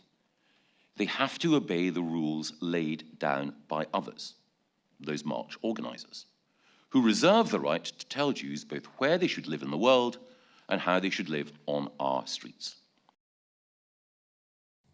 Well, this speech by Michael Gove has been delivered on the same day that Lord Walney is set to publish a landmark report on political violence and disruption, and also ahead of the publication of the government's counter-extremism action plan, which is coming in the coming weeks. Well, let's make sense of all of that now with the Director for Schools and Youth Programming at Stand With Us, Yehuda Fink. Thank you so much for joining us. This is a huge, huge issue across the country, and one of the things that Michael Gove said today is that Jewish people, so very often throughout history, have been the canary in the coal mine of hate and authoritarianism. Is that what we're seeing today? Good afternoon. Thank you for having me. What Michael Gove said this morning is what we expected him to say. It's the sort of thing that we educate about. Anti-Semitism is something that we have been monitoring at Stand With Us for many, many years. And we have seen that the trends grow and explode in the last few months since October 7th. And us Jews as a community are very, very good at raising the alarm bell when we are uncomfortable, we see clear warning signs of anti-Semitism getting out of hand, because anti-Semitism does come with other elements of extremism which can challenge the very basic values of Western society that we have grown so much to love and cherish. And what's been going on since October 7th has highlighted that, both in the war in Israel and Gaza and on the streets of London particularly. Yehuda, it's clear that the pro-Palestinian marches are central to Michael Gove's comments. He spoke about how not enough has been done to stop anti-Semitism within those marches. We're also expecting this report to come out on the excesses, looking to potentially prescribe some of these groups that are conducting and organising these protests. Where do you stand on that? Where do you stand on the right to freedom of protest and also protecting the Jewish community and other communities from hate? I think it's absolutely essential that the right to protest, freedom of speech is protected in this country. And I accept that there are many of those who want to go onto the streets and support the Palestinian cause. And I think many of those who support the Israeli cause will understand where they're coming from. However, we've seen these marches weekly for months now. And from the very first march, we saw an explosion of anti-Semitism, whether they be on placards, on signs, in chants, whether they be in other languages calling for the destruction of Jews. And the thing that Michael Gove highlighted, which is something I think is important, is that, yeah, I would say the majority of those going on those marches don't necessarily agree with those sort of chants and those placards, but they haven't done anything to stop them, or haven't done enough. They haven't told them to stop. They haven't just shouted them down. That may be for many reasons, but we've learned from the past, from horrible lessons in the Second World War, that those who stood by and did nothing, unfortunately, allowed things to escalate. The Holocaust didn't start in 1939. There were clear warning signs for nearly a decade beforehand with the rise of extremism in Germany, and good people doing nothing allowed the Holocaust to take place. Now, we're not saying that the Holocaust will take place again, but when we talk about the phrase never again, we mean that we do not allow this sort of thing to rise in our country. And the fact that we've seen this week in, week out for months, and really very little has been done about it, is what concerns the Jewish community so much. If you hear someone doing something or saying something that's anti-Semitic, call them out, stop them, continue with your right to protest, but please think about how this affects the Jewish community as well. It's a strong message. In concert, of course, with Michael Gove's speech today, Lord Wolney setting out recommendations for the government when approaching all sorts of what he defines as extremist groups. He doesn't mention any by name, but he's suggesting that some might even be prescribed. Are there elements within these pro-Palestinian marches that cross that threshold, in your view? I think that there might be some elements. I don't want to call. I haven't read the report. I don't think it's been fully released yet, and I don't want to put certain organisations on the spot. When we talk about extremism, we need to think about, you know, what people are talking about on the streets of our country, particularly in our universities. Over the weekend, we at Stand With Us UK released a survey that was published in the Daily Mail and other news publications, where we ran a survey amongst over 1,000 university students in the UK, and we asked them very basic questions. And one of them was, do you think that the October 7th massacre could be considered a terror attack? Nearly 30% said that they actually think it's an act of resistance, and just a little over 35% actually agreed with the statement that it's a terror attack. We also asked questions about whether it would expect someone who is visibly Jewish on campus, regardless of their views regarding the Israeli-Palestinian issue, to expect to face anti-Semitism on campus. An overwhelming number of 45% said they should expect to receive anti-Semitism on campus. And those numbers are even higher at Russell Group universities. It's a shocking set of statistics, Yehuda. I'm afraid that's all we've got time for this afternoon. But Yehuda Fink of Stand With Us UK, really appreciate your time on that important issue. Yes, but coming up, as a dog owner is mauled to death by her own registered XL bully dogs, we're asking, is the government going far enough with its new legislation, with its crackdown on bully XLs?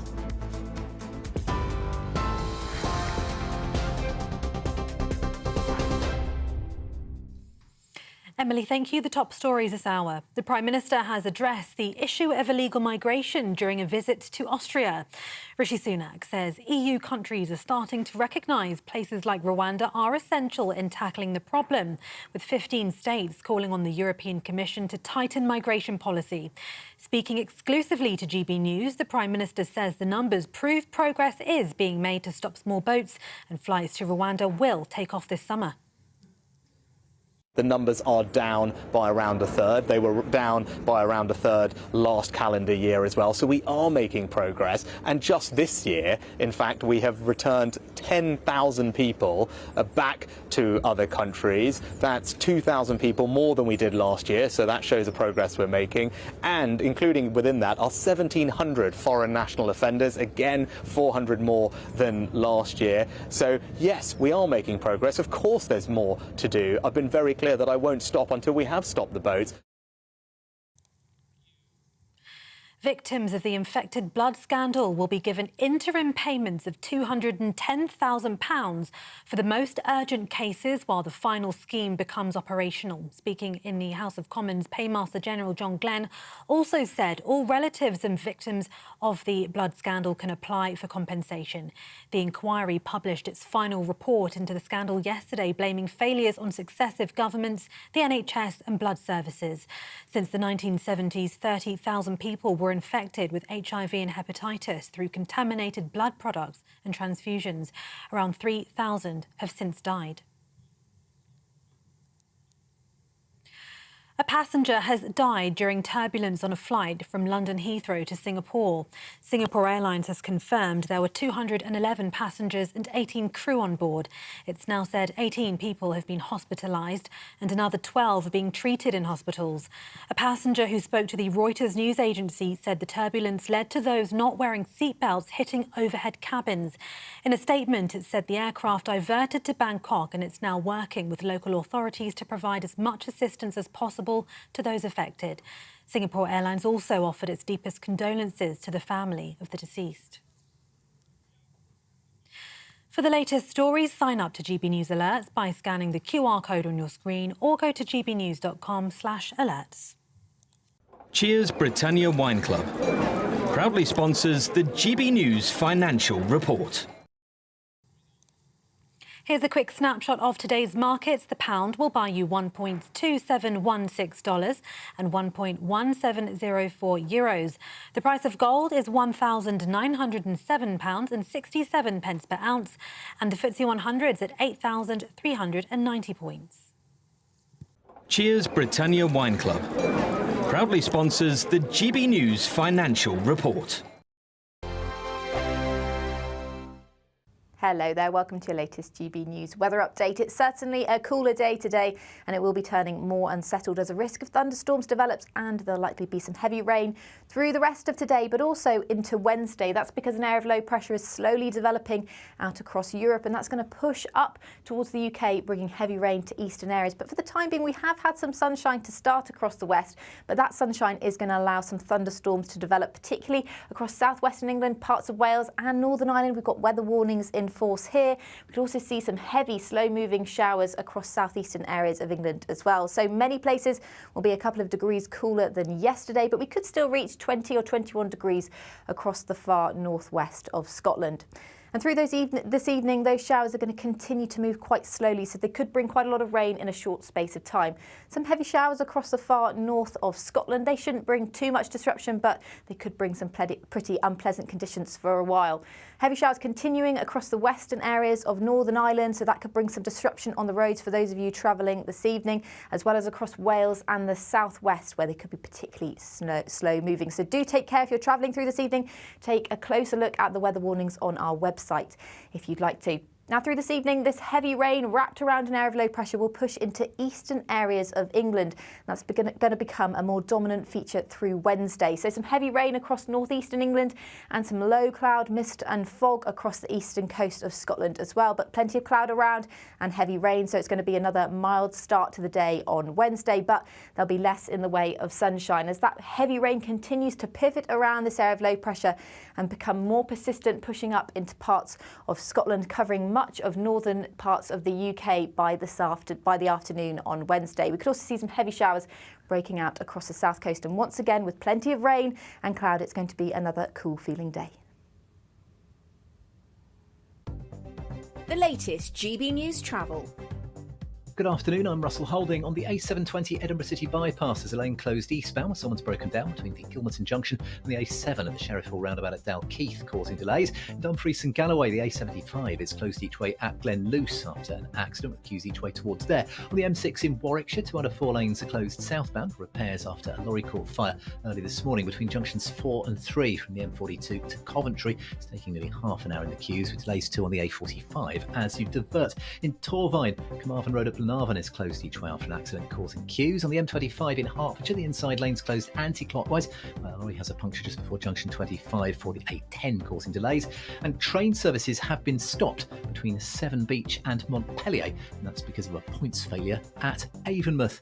And that's the latest. You can stay up to date throughout the day by visiting our website, gbnews.com.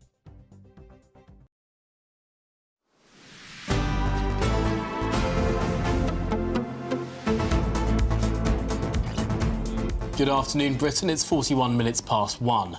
Now, a dog owner has been mauled to death by her 2 registered XL bully dogs in the latest tragedy involving this now banned breed. Yes, a forensic tent that had been put up outside her home while investigations continue. The ban that came into force at the end of last year was enforced in an attempt to prevent further attacks like this involving XL bully dogs, but clearly this is still a big problem. So what's the next step? Do we need even tighter laws to control this breed? Well, joining us now is the dangerous dog trainer, John Gardner. John, thank you for making the time for us. I suppose a lot of people will have thought that once this ban came into force at the start of the year, this dangerous breed of dog would stop killing people. But clearly, the ban that, I suppose, puts on restrictions on dogs in public, this happened in a private home that this poor woman was mauled to death. Does the ban go far enough? In short, no. I think the government has taken the easiest and the cheapest option, and as you can see, it hasn't solved the problem, and it will continue to not solve the problem. I mean, John, lots of people, when we spoke about this ban, we had all sorts of voices come on, people who've had XL bully dogs for years, and they maintained to us, and they made the argument, and they put it strongly, that if you're a good owner, if you're a responsible owner, there is no risk from these XL bully dogs. This woman was mauled to death by her own pets that she'd registered with the government, with the authorities. So does this show that actually you can be the best owner in the world, but these dogs can be lethal regardless? I think it's a lot more complex than being a good owner. What constitutes being a good dog owner? You know, what criteria are you using to say that any one person is a good dog owner? There's a saying I used last time I was on your program. This isn't my saying. It's an American trainer that came up with it, but it is very relevant. And that is, some dogs can be owned by anyone. That is, you can give the dog to any member of public, any ability, and that dog isn't going to be a problem. It isn't going to be a danger to them. It isn't going to be a nuisance. There are other dogs that can be owned by people as long as they've had training or they've had some kind of help professionally with that dog. But there are a group of dogs that can't be owned by anyone, not by myself, a professional. They're just simply not safe to be owned by members of the public, and that is where the problem lies. I don't think that euthanizing all the XL bullies in the country is fair, and again, I don't think it will solve the overall problem. What we have to do is look at a different way of legislating this, of controlling dogs in this country. John, there'll be those that point to the history of the XL bully dogs, and indeed the bulldogs that were so tragically bred for fighting 100 years ago. That the lineage has been bred for power, for strength, for want of a better word, inhumanity, indifference towards suffering caused to other beings, and often it's other dogs that are attacked by these XL bullies. Is there any justification for keeping this violent lineage around, given that this is what these dogs, in most cases, have been bred to do? I think you're absolutely right for a small section of that breed, of the XL breed. There are different bloodlines in every breed of dog, and there is a small section, a small bloodline of XL bullies which fit into the description you just used. They shouldn't be on the streets, they shouldn't be in people's houses, and more importantly, they shouldn't continue to be bred. However, in fairness, there are a lot of XL bullies, and I've met a fair few, that are actually they're literally sweet little lambs, if you excuse the cliche. And I think to take an attitude where euthanizing, and look, we're actually talking about a cull here, killing all the XL bullies, all the ones you can see on the screen at the moment, that's simply not fair. If it solved the problem, I could take that bitter pill, but it will not solve the problem. And actually, anyone that sits on any platform and says, yeah, kill them all, Well, I think that's easier said than done. And I think you would have to be a very cold-hearted person to turn up to some of the family homes that I know, some of them very high profile, and take these dogs away literally from children and cull them and kill them. I think the problem is that the answer to the problem it isn't as simple as filling a form in online. It means spending a little bit of money and making a bit of effort, and that's exactly what the government haven't done. Yes, I'm sure there'll be people watching and listening to this show today who own XL bully dogs themselves, and they've registered with them with the authorities, and they will insist that actually this dog is a good dog and they can keep it safe and keep themselves safe. So a very difficult question, but thank you so much, John Gardner. You are a dangerous dog trainer. Thank you very much indeed for your time. We don't know exactly what happened in this case. We know that she's been pronounced dead by the hand of her XL bully dogs, but previous cases it's been where someone's tried to break up a fight between dogs and has got mauled as a result of that. I mean, really dramatic scenes when these dogs get angry. Yes, and some of these or stories, defensive, some of these stories, it's just a perfectly sweet little dog, or not even little, huge dog, perfectly sweet, huge, enormous, muscular dog can just snap like that, and you don't know which ones are going to snap and when. Horrifying. But we must get on to other stories, because coming up, one passenger, of course, has been killed and dozens injured in this severe turbulence on a flight from London to Singapore. We've got much more latest news on this, including new footage after this short break. Britain's newsroom, weekday mornings from 9:30. So, a private members club in London, the Garrick Club, has voted to allow women members for the first time in its history. So it's been around for 193 years. Women were not allowed as members, but they could go in as guests of male members. But there was a vote last night, 60% said time to allow women in on equal terms. We don't really care about being part of a stuffy boys' club, and to join us to talk about this is Georgia Gilholy. Good morning, Georgia. Do women care about this? Have The Guardian got nothing better to do? Apparently not, considering we have a huge range of domestic and global crises ongoing at the moment. I think, first and foremost, this was a campaign. It's been successful now by and for elites.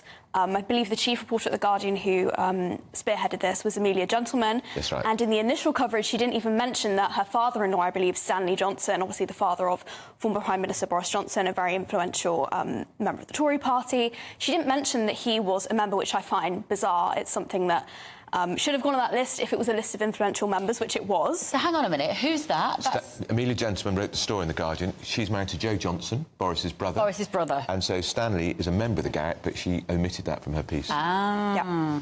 And I think, you know, the majority of British women won't have even heard of the Garrick Club, nor any sort of private members' clubs in London. It's a very kind of elite inside thing. It's actors, lawyers, writers. Yeah, and I think they absolutely have their place, especially for networking with people in different careers or the same career as you. I think they have their place, holding charity events, that kind of thing, and conferences.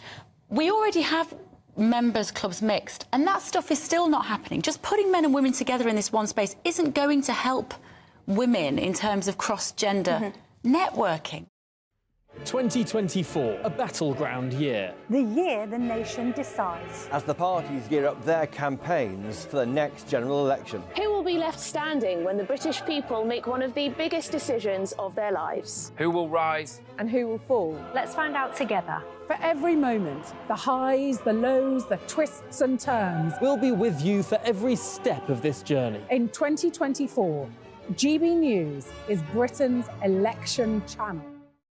GB News is Britain's election channel. And when the big stories break, we're tackling them on Britain's newsroom. When we disagree, and we disagree a lot, it's even livelier than normal. We don't disagree that much. We do. His comedy, though, is revolting. I knew her, unlike you. That explains Beverly Turner's temperament. It's a bit frothy in here, isn't it? He'll have one of me one day. For dartball practice. Britain's newsroom on GB News. Weekdays, 9:30 a.m. GB News, the People's Channel, Britain's news channel.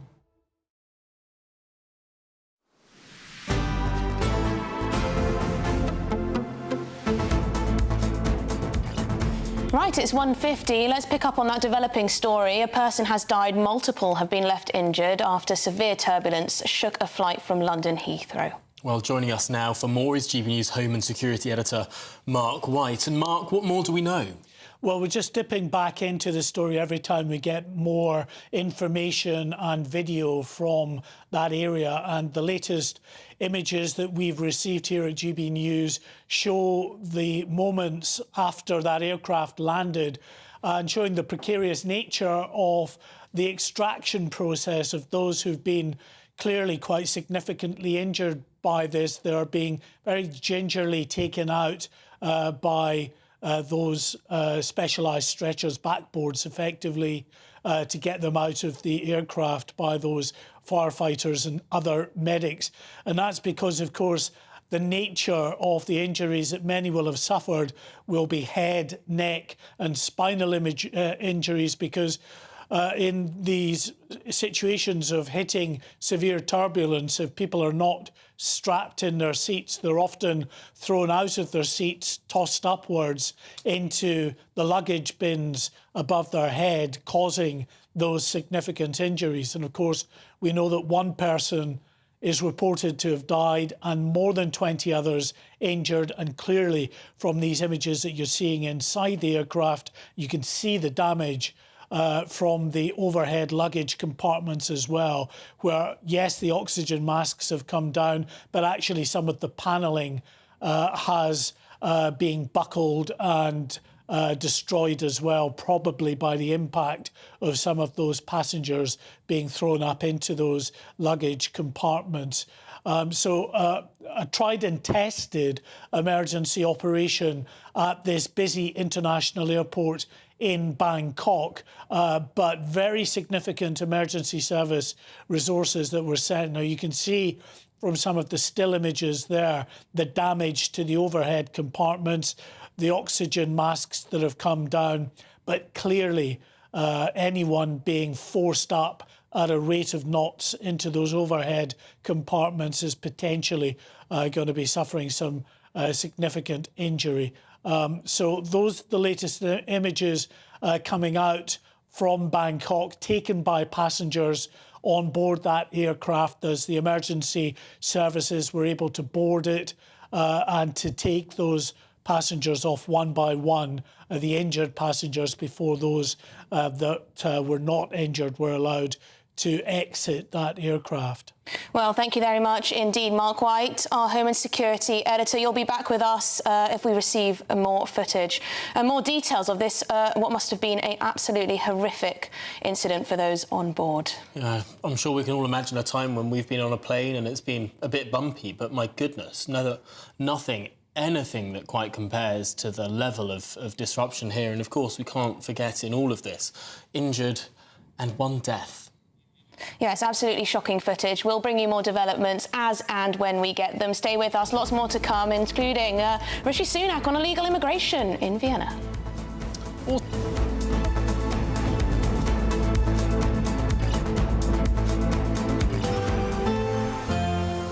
A brighter outlook with Box Solar, sponsors of weather on GB News.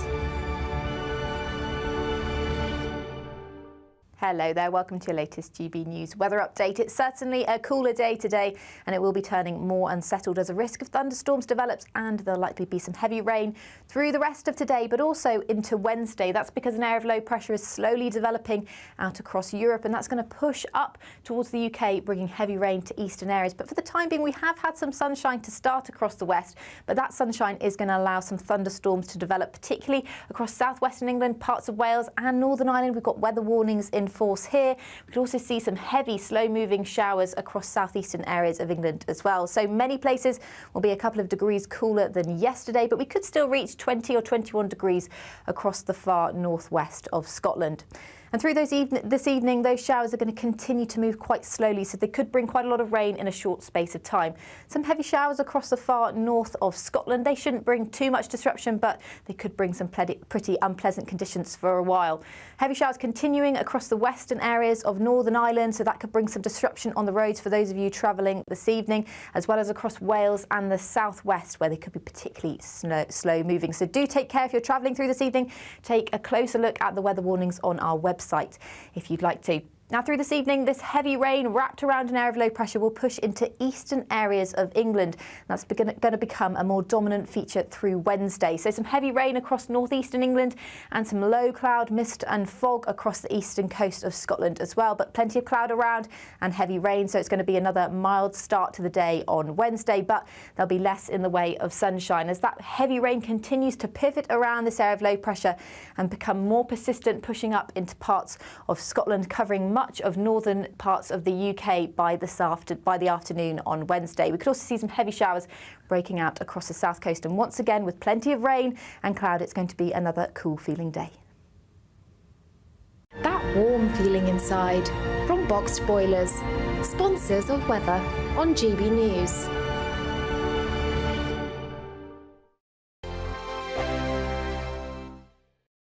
It's the biggest cash prize we've given away to date. An incredible £20,000 that you could use however you like. And because it's totally tax-free, every single penny will be in your bank account to do whatever you like with. £20,000 in tax-free cash really could be yours this summer. Hurry, you've got to be in it to win it. For another chance to win £20,000 in tax-free cash, text PRIZE to 63232. Text costs £2 plus one standard network rate message. Or post your name and number to GB05, PO Box 8690, Derby DE1 9TT. UK only. Entrance must be 18 or over. Lines close at 5 p.m. on the 31st of May. Full terms and privacy notice at gbnews.com/win. Please check the closing time if listening or watching on demand. Good luck. Join me, Camilla Tominey, every Sunday at 9:30 when I'll be interviewing the key players in British politics and taking them to task. This report basically says that he's not fit to stand trial. With an upcoming election looming over Westminster, now is the time for clear, honest answers. I agree. And that's precisely what I'll get. Is he indecisive? Incompetent? That's the Camilla Tominey Show at 9:30 every Sunday on GB News, the People's Channel, Britain's election channel. I'm Christopher Hope. This is GB News, Britain's election channel. GB News is the home of free speech. We were created to champion it, and we deliver it day in, day out. Free speech allows us all to explore and debate openly the issues most important to us, our families, and of course, the British people. Having challenging conversations to enlighten each other. Which is why we hear all sides of the argument. We are the People's Channel. We will always stand by the freedom to express yourself. On TV, radio and online. This is GB News, Britain's news channel. I'm Jacob Rees-Mogg and this is GB News, Britain's news channel.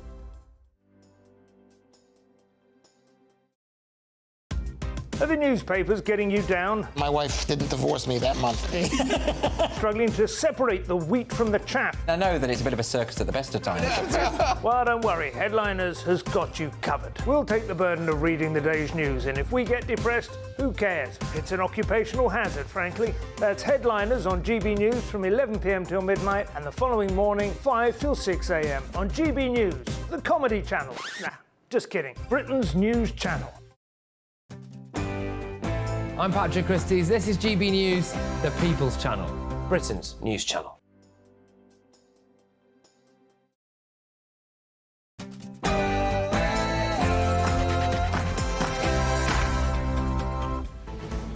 Good afternoon, Britain. It's 2 o'clock on Tuesday, the 21st of May. I'm Tom Harwood. And I'm Emily Carver. More pictures and information have emerged on this tragic story in which at least one passenger has been killed and dozens injured. It happened during severe turbulence on a flight from London to Singapore. We'll keep you updated on this developing story. And these shocking figures from a special police team cracking down on child grooming gangs. It's arrested hundreds of suspects and protected more than 4,000 victims in its first year of operating. And after a woman is mauled to death by her 2 registered XL bully dogs, there are growing questions on whether the law goes far enough to control this dangerous breed.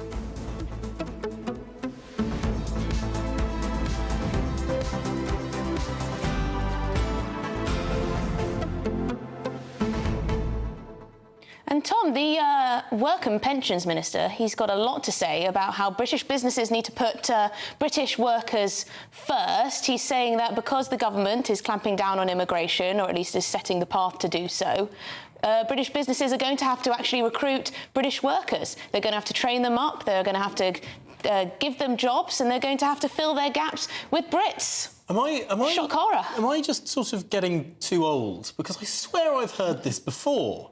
I think it was Gordon Brown who developed the phrase British jobs for British workers. Although I'm not quite sure it ever materialised. It seems like we've heard this promise again and again and again. I think you might be right, Tom, but he's saying businesses need to hire an extra 300,000 British workers following what they call the clampdown on immigration. So that's training up the unemployed for jobs in all sorts of different areas. I guess the question is whether that work pays enough for people to want to do those jobs. These are jobs in hospitality, these jobs may be in social care, they may be low-paid jobs within the NHS and other industries in this country. So it's a tall ask. It is a conundrum in our economy that we have 1 million job vacancies across the United Kingdom, but also millions of people on out-of-work benefits. I mean, it doesn't quite make sense when you think about it like that. And we've spoken before on this programme so many times about what the Work and Pensions Secretary has said about people who are taking leave from work or signing off for various sickness-related benefits. And there are legitimate questions to be asked over some of those sickness benefits, whether it is best placed if someone is feeling a bit nervous, if they can sign off from work. But I mean, in my view, businesses have for so long taken advantage of cheap labour from abroad. Surely it is the right thing to prioritise British people for British jobs, and get them off benefits, get them into employment, get them contributing to the economy. Surely that's common sense. Let us know what you think. gbnews.com/your say. Should businesses prioritise British workers? But let's get your headlines.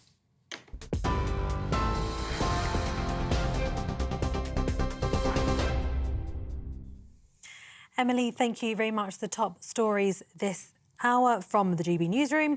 The Prime Minister has addressed the issue of illegal migration during a visit to Austria.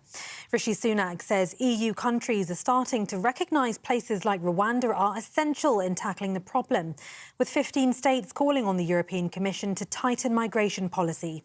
Speaking exclusively to GB News, the Prime Minister says the numbers prove progress is being made to stop small boats, and flights to Rwanda will take off this summer. The numbers are down by around a third. They were down by around a third last calendar year as well. So we are making progress. And just this year, in fact, we have returned 10,000 people back to other countries. That's 2,000 people more than we did last year. So that shows the progress we're making. And including within that are 1,700 foreign national offenders. Again, 400 more than last year. So yes, we are making progress. Of course, there's more to do. I've been very clear that I won't stop until we have stopped the boats. The first victims of the infected blood scandal will receive their final compensation payment before the end of the year. Speaking in the Commons, Paymaster General John Glenn said that all relatives of victims of the infected blood scandal can apply for compensation. The inquiry published its final report into the scandal yesterday, blaming failures on successive governments, the NHS and blood services. Since the 1970s, 30,000 people were infected with HIV and hepatitis through contaminated blood products and transfusions. Around 3,000 have since died. John Glenn made a statement in the House of Commons where he also apologised to victims and said the scheme will be flexible. Those who have been infected or affected as a result of this scandal will receive compensation. To be crystal clear, if you have been directly or indirectly infected by NHS blood products, or tissue contaminated with HIV or hepatitis C, or have developed a chronic infection from blood contaminated with hepatitis B, you will be eligible to claim compensation under the scheme. A passenger has died during severe turbulence on a flight from London Heathrow to Singapore. Singapore Airlines has confirmed there were 211 passengers and 18 crew on board. It's now said 18 people have been hospitalised and another 12 being treated in hospitals. A passenger who spoke to Reuters news agency said the turbulence led to those not wearing seatbelts hitting overhead cabins. In a statement, it said the aircraft diverted to Bangkok and it's now working with the local authorities to provide as much assistance as possible to those affected. Singapore Airlines also offered its deepest condolences to the family of the deceased. The High Court has ruled that Prince Harry cannot broaden legal action against News Group newspapers to include allegations against Rupert Murdoch. A judge has ruled the allegations against Mr Murdoch should not be allowed to be taken to trial, stating they added nothing material to the case. News Group newspapers is accused of unlawful information gathering on Prince Harry since the age of 9, which it denies. And the High Court has ruled that the regulations which lowered the threshold for police intervening in protests were unlawful. Civil liberties group Liberty brought legal action against the Home Office over protest regulations last year. The government measures lowered the threshold for what is considered serious disruption to community life. They also allowed police officers to take into account any relevant cumulative disruption of repeated protests. In today's ruling, 2 judges ruled for the group, finding the Home Office acted outside of its powers. And a woman has died after a dog attack in a house in East London, with police seizing 2 XL bullies from the property. The Metropolitan Police says the victim was in her 50s and the incident happened yesterday. Officers say she was pronounced dead at the scene and the 2 registered dogs were seized after being contained in a room. From the 1st of February this year, it became a criminal offence to own the XL bully breed in England and Wales without an exemption certificate.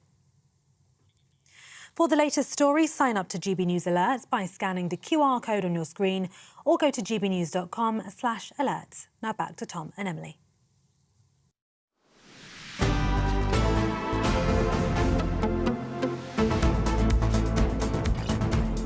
Good afternoon, Britain. It's 7 minutes past 2. Now, the Work and Pensions Secretary has unveiled plans to get unemployed Brits back to work. Yes, outlining the welfare reforms, Mel Stride says he will build an economic model based on British talent, whilst putting an end to British businesses' reliance on foreign workers. That's the aim, anyway. Tackling economic inactivity, getting more people off welfare and into work. Unlocking British talent as part of a new economic model that moves away from a reliance on overseas labour. And creating a benefit system that is fit for the future, sustainable, fair and compassionate. Well, delighted to say that GB News economics and business editor Liam Halligan joins us now with On the Money.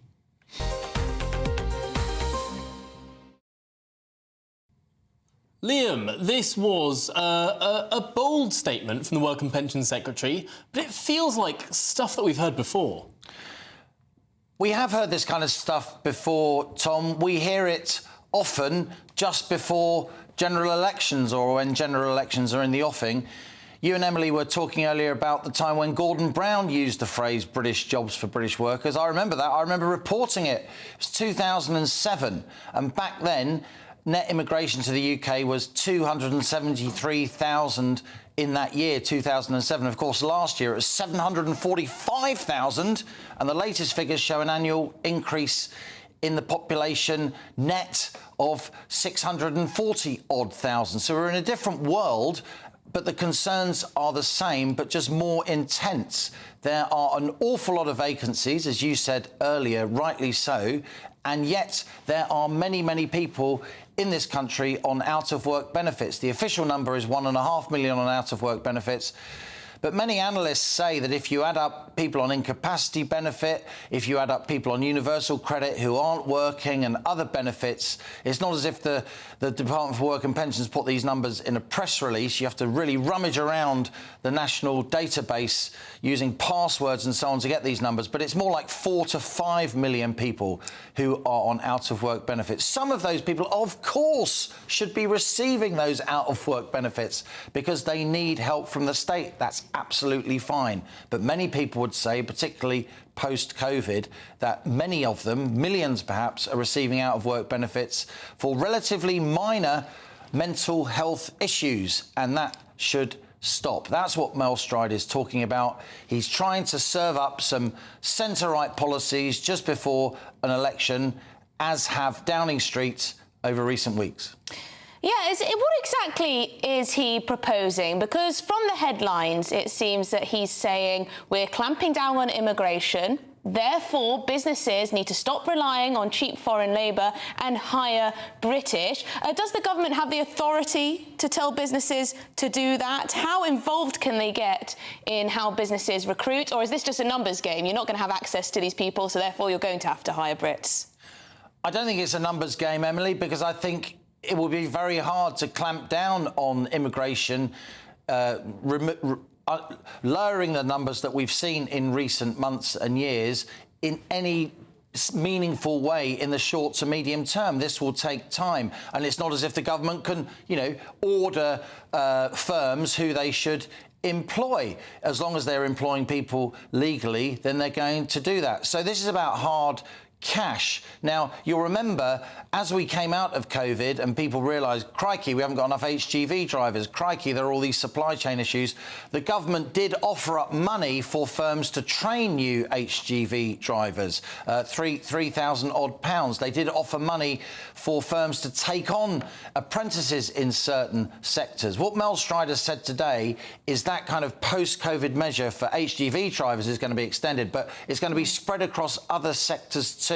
So it's not just about, Mel Stride would say, political slogans. It's actually about giving firms cash if they take on British workers for apprenticeships and so on. Of course, we've been talking about these kind of things for years, and implementing them is so difficult. Also, it'll be difficult to ascertain, what is a British worker? Who is a British worker? There are lots of, if you like, sort of grey areas and doubts about people's actual status. And it strikes me also that this is going to be something that Labour are going to have to follow. The Tories are very keen to put clear blue water between themselves and Labour when it comes to immigration, when it comes to welfare, not least because many Conservatives are going over to reform because they think that the government over many years has been too lax in this area. But it's very hard to paint yourself as a government that's committed to bringing down immigration, that's committed to tackling the sort of hard core of welfare dependency in this country, where it's seen to be unjustified by many other voters. It's hard to really say that credibly when immigration numbers have gone up so hugely in recent years. As I say, the increase is massive. Back in 1997, when the government of which Gordon Brown was a part came into office, net immigration into this country was 50,000 people. Read my lips, 50,000 people. We've just had 750,000 odd, and we're still well above 600,000. A lot of people are really concerned about this issue, and that is why the Tories are saying what they're saying. Whether or not they're believed is another question. Well, Liam Halligan, thank you so much for bringing us the detail around this story, because it is the detail that really does matter here. Economics and Business Editor Liam Halligan there. Frustrating, because a lot of people voted for Brexit because they wanted a different type of economy. They wanted to stop the over-reliance of business on cheap foreign labour from abroad. And it's true, too, that the Labour Party are kind of following this. I mean, Wes Streeting was saying how the NHS is far too reliant on doctors and nurses and other staff from abroad. They're all talking the talk when it comes to this sort of British jobs for British workers. But how difficult is it going to be in practice for our economy to, stop, to wean ourselves to off wean us off, that drug of cheap jobs. I mean, the care sector is perhaps the biggest example here.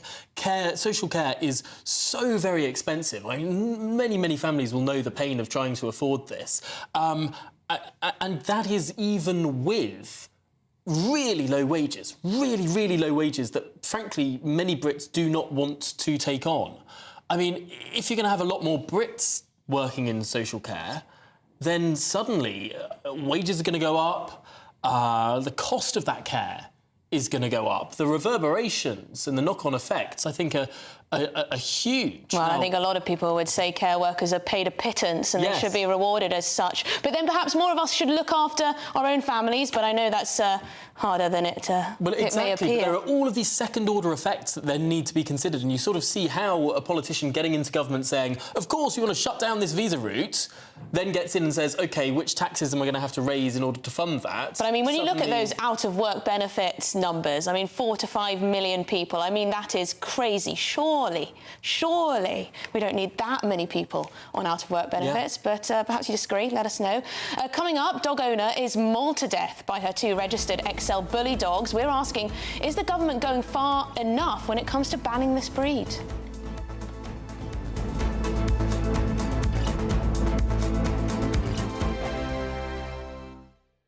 This is GB News, Britain's news channel. Sam Richardson is a singer-songwriter from St Agnes in Cornwall. Much of his music reflects a sense of frustration with life in a coastal town. We've got a lot of empty shops in a lot of our town centres, which is sort of causing a lot of death on the high street. I know that's a problem everywhere. Similar problems across the border in Devon. Ilfracombe is the most deprived area in North Devon. Twice the town has applied for levelling up funding. Twice it's been turned down, something North Devon MP Selene Saxby says is frustrating.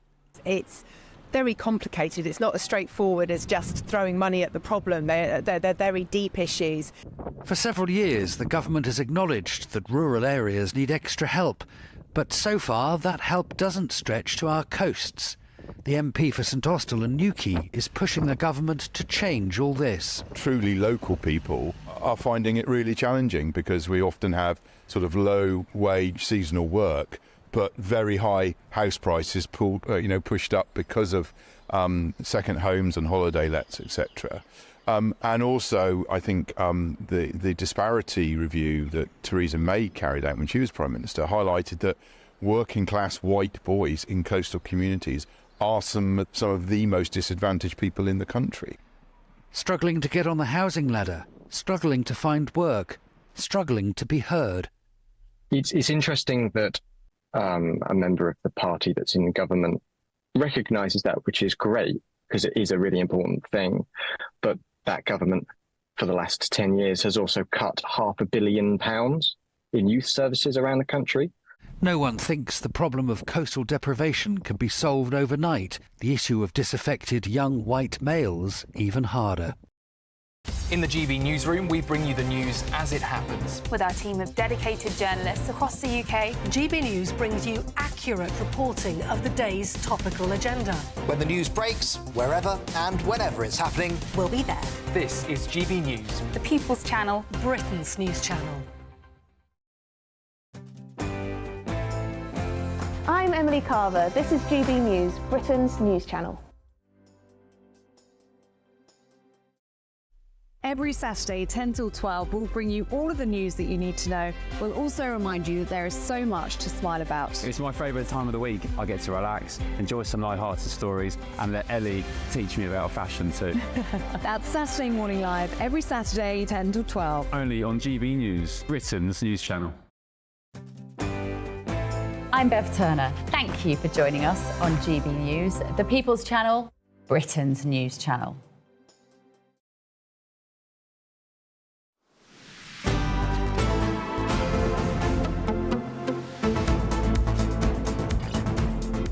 Good afternoon, Britain. It is 19 minutes past 2. To some breaking news now to bring you that's happened in the last few minutes. We've learnt new information.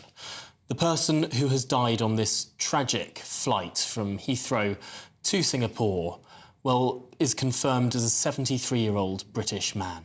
Yes, we also now know that 7 on board are critically injured, and there are 23 who have suffered moderate injuries, 16 with slight injuries, and 1 crew member has also been injured. Well, joining us now for more is GB News Home and Security Editor Mark White. Shocking, the extent of the injuries aboard this flight. We now know that a British man in his 70s is now dead.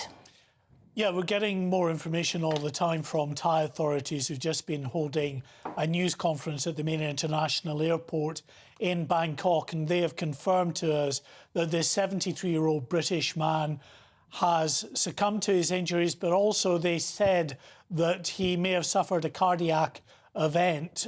Whether that was brought on by his injuries or not, we don't know at this stage, but they are telling us now that from initial reports of some 20 injured, 64 is the total number of injuries on board that flight. You can see these latest images of the ginger way in which the firefighting authorities are taking some of the injured out on backboards, some of the more seriously injured. We're told that 7 of the injured passengers are described as having suffered critical injuries.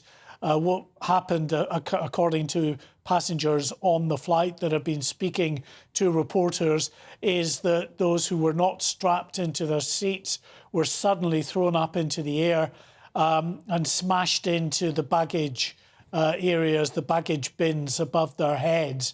And we can see from the images some of the damage to those baggage bins and to the areas, of course, where the oxygen masks drop down as well. Some of those damaged, some of the oxygen masks having been deployed during this emergency. And according to authorities, or at least to the passengers, the aircraft itself dropped thousands of feet. Flight radar suggests some 6,000 feet, from 37,000 to 31,000 feet in a matter of just a few minutes, just as the aircraft was exiting the Bay of Bengal, heading towards Thailand, and immediately diverted to the closest international airport, that being, of course, that main airport in Bangkok. You can see the aircraft on the tarmac there with emergency service vehicles and convoy of ambulances around this aircraft. And on the ground, a well-rehearsed rescue operation swung into practice with the triage tents on the tarmac outside on the ground just by the aircraft itself, as they assessed those injured people before transferring them to hospital. But according to the Thai spokesman who gave a press conference just in the last few minutes, they are not talking at this stage about the cause of this incident. They will leave that up to the accident investigators from the Singaporean Airlines and from the Federal Aviation Administration. This is such a rare occurrence. Do you know the last time that something like this has happened? Of course, everyone's likely experienced turbulence at one point or other on an aeroplane, but to this extent, to lead to a death.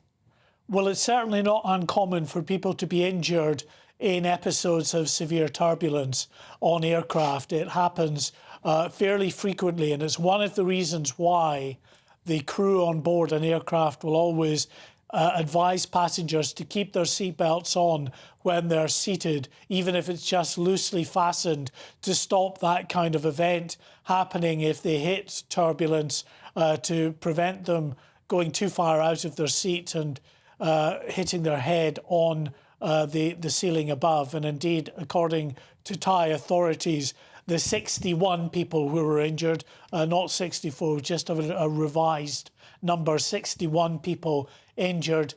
Most of them had suffered head injuries, cuts to the head from colliding with the luggage bins and the area above their head where they were seated. So it's not unknown and that will factor into the investigation. That area around the Bay of Bengal is notorious for thunderstorm activity, of course, which can lead to severe turbulence. Well, thank you very much indeed, Mark. Please come back and speak to us if you hear any more in the way of developments. Mark White, our Home and Security editor. Now, in other news, as we've been reporting, a dog owner has been mauled to death by her own 2 registered XL bully dogs in the latest tragedy involving the banned breed. Well, a forensic tent that has been put up outside her home while investigations continue is on screen now. The ban that came into force at the end of last year was enforced in an attempt to prevent further attacks involving XL bullies. But clearly this is still a huge problem. So is this ban not working, or does it need to go further? Very good question. Well, joining us now is dog trainer, behavioural specialist Stan Rawlinson. Stan, thank you very much indeed for joining us. A shocking story here. A woman mauled to death by her own 2 bully XL dogs. We've seen many reports over the years of similar occurring, sadly, people being killed by their own dogs of this breed. Do you believe the government's ban goes far enough? Should these dogs have been allowed to be kept in this by a woman in this country? I've never believed that the banning of this breed in the way that they've done it, the same as they just copied the 1999 Dangerous Dogs Act that they brought in, the 1991. And what they've done is not taken it far enough to actually go back to where the problem is with this particular group of dogs. And I believe they have to rethink it. They've got to come out the box that they thought worked. And of course, the Dangerous Dogs Act of 1991 has not worked. It never has worked. I've worked within that framework as an expert witness, and it will not work. Now, I'll give you a perfect example. This one. None of the legislation for XL bullies or any other dog would have stopped this attack. And the reason being, the muzzling and everything else is outdoors, not indoors. Yet the majority of deaths being caused by dog attacks are indoors. So that doesn't make any sense. So where and how are we going to attack the situation that we find with a number of different types of breeds of dogs? Isn't that a point? Isn't that a point to expand this ban? We've seen some horrific attacks in the last year or two of dogs chasing people outdoors, dragging them through the streets. Clearly that is not happening so much in this country anymore, thanks to this ban that came into force in January. Isn't the logical argument then to extend it, to add more provisions within people's homes? Then how would the dogs eat if they've got to be in a muzzle all the time and kept on a lead indoors as well as outdoors? That doesn't make any sense. And not all of these dogs are bad. Yes, some of them are. I personally believe we need to attack the very people that are creating the particularly bad dogs. And it's to do with bloodlines, and it's to do with messing about with the DNAs of these particular dogs to be imported from America and varying other places, and it's caused chaos. And now what we need to do, we need to bring in a specialized licensing system that will license any breeders of any potentially dangerous dogs that are born. Now, I'm not saying XL bully, I'm saying potentially dangerous dog. I mean, because it'll cover a number of breeds. Yeah, I mean, Stan, I must say, quite a few people are getting in touch saying there should just be a cull of these breeds. What would you say to that? I'm totally against just getting a cross-reference of dogs. Strangely enough, there's quite a number of these XL bullies and American pit bulls, other dogs, another dog that's also banned in this country, that are used as assistance dogs in many places. Not all of them bad. The whole problem has come from a specific bloodlines and from specific people messing about with the DNA to then destroy every dog just to make sure that small percentage that are bad, and they are very, very bad, should not happen. I do not believe that smacks of eugenics to me. And I really, really feel that is not the right way to go about this. Doesn't it also smack of evolutionary biology? After all, the bully dog breed was developed in Victorian England mainly because it was a fighting dog. A dog that would go into a pen to fight other dogs, and selectively, breeding after breeding after breeding, led to a dog that didn't really feel pain, that had a huge temperament to attack, particularly smaller dogs. We've also seen that they now attack children and similar sort of small life forms. This is clearly a dog that is acting in the way that it has been bred to act in many cases. In actual fact, it comes back from the Roman times, Tom. The Romans attacked England with the dogs of war, what was called the dogs of war at that time. They'd had thousands of these dogs, and they went into the front of the army and smashed through the people that were fighting at that particular time. So it goes back a long, long way. And you're absolutely right. These dogs have been bred for fighting. They've got a high predatory chase drive, and when they go for the arm to start off with, pull you down and go to the neck. And that is a major, major problem. But not all of these dogs were bred for that, were bred just for the looks. It's only recent. We had no problems with XL bullies. They started in 1988. It wasn't until 2021 did we start seeing the deaths from these XL bullies. But we only got a significant number of XL bully dogs imported to the UK after around 2018, 2019. That's when we started to see a large number come over. And consequently, we saw a large number of attacks and of deaths. From 21 onwards, and that is when the bloodlines started to be really impacting from a number of dogs that had come over from America. They'd come over from a bloodline called from one dog that called Kobe, but there was another number of other dogs that were also involved in that particularly nasty bloodline. And where it was really problems is nearly all of those dogs were bred from close relatives. In other words, brother and sister, daughter, father, and they're all done that way to make them aggressive. So it's a small amount of these dogs that are really dangerous. But how do we control that bloodline? We control the breeders and we control the owners. It's not always the dog. We created these. Man created this dog to be what it is. Well, thank you, Stan. Thank you so much for joining us to talk us through all of that. Thank you very much, Stan Rawlinson, dog trainer, behavioural specialist. Lots of you getting in touch about this. Kim says it's not the dogs that need culling, it's the irresponsible breeders and owners. William said they tried to cull badgers, but that just drove them underground. Owen says culling the breeds won't work because the kind of people who have XL bullies will just move on to another type of dog. Yes, you might be right with that. And ex-Tanky Commander says, I think I'll stick to my border collies. So there you go. I'll stick with my cockapoo. Yeah, there you go. There you go. Well, dogs that are bred to be gentle, perhaps more advisable. But coming up, the Royal Marines have staged an amphibious beach landing. But don't worry, it was only a reenactment of the D-Day anniversary. Much more on that after your headlines.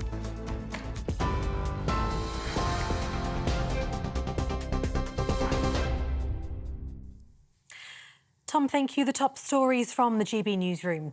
Some breaking news. A 73-year-old British man has died after an aircraft was hit by severe turbulence on a flight from London Heathrow to Singapore.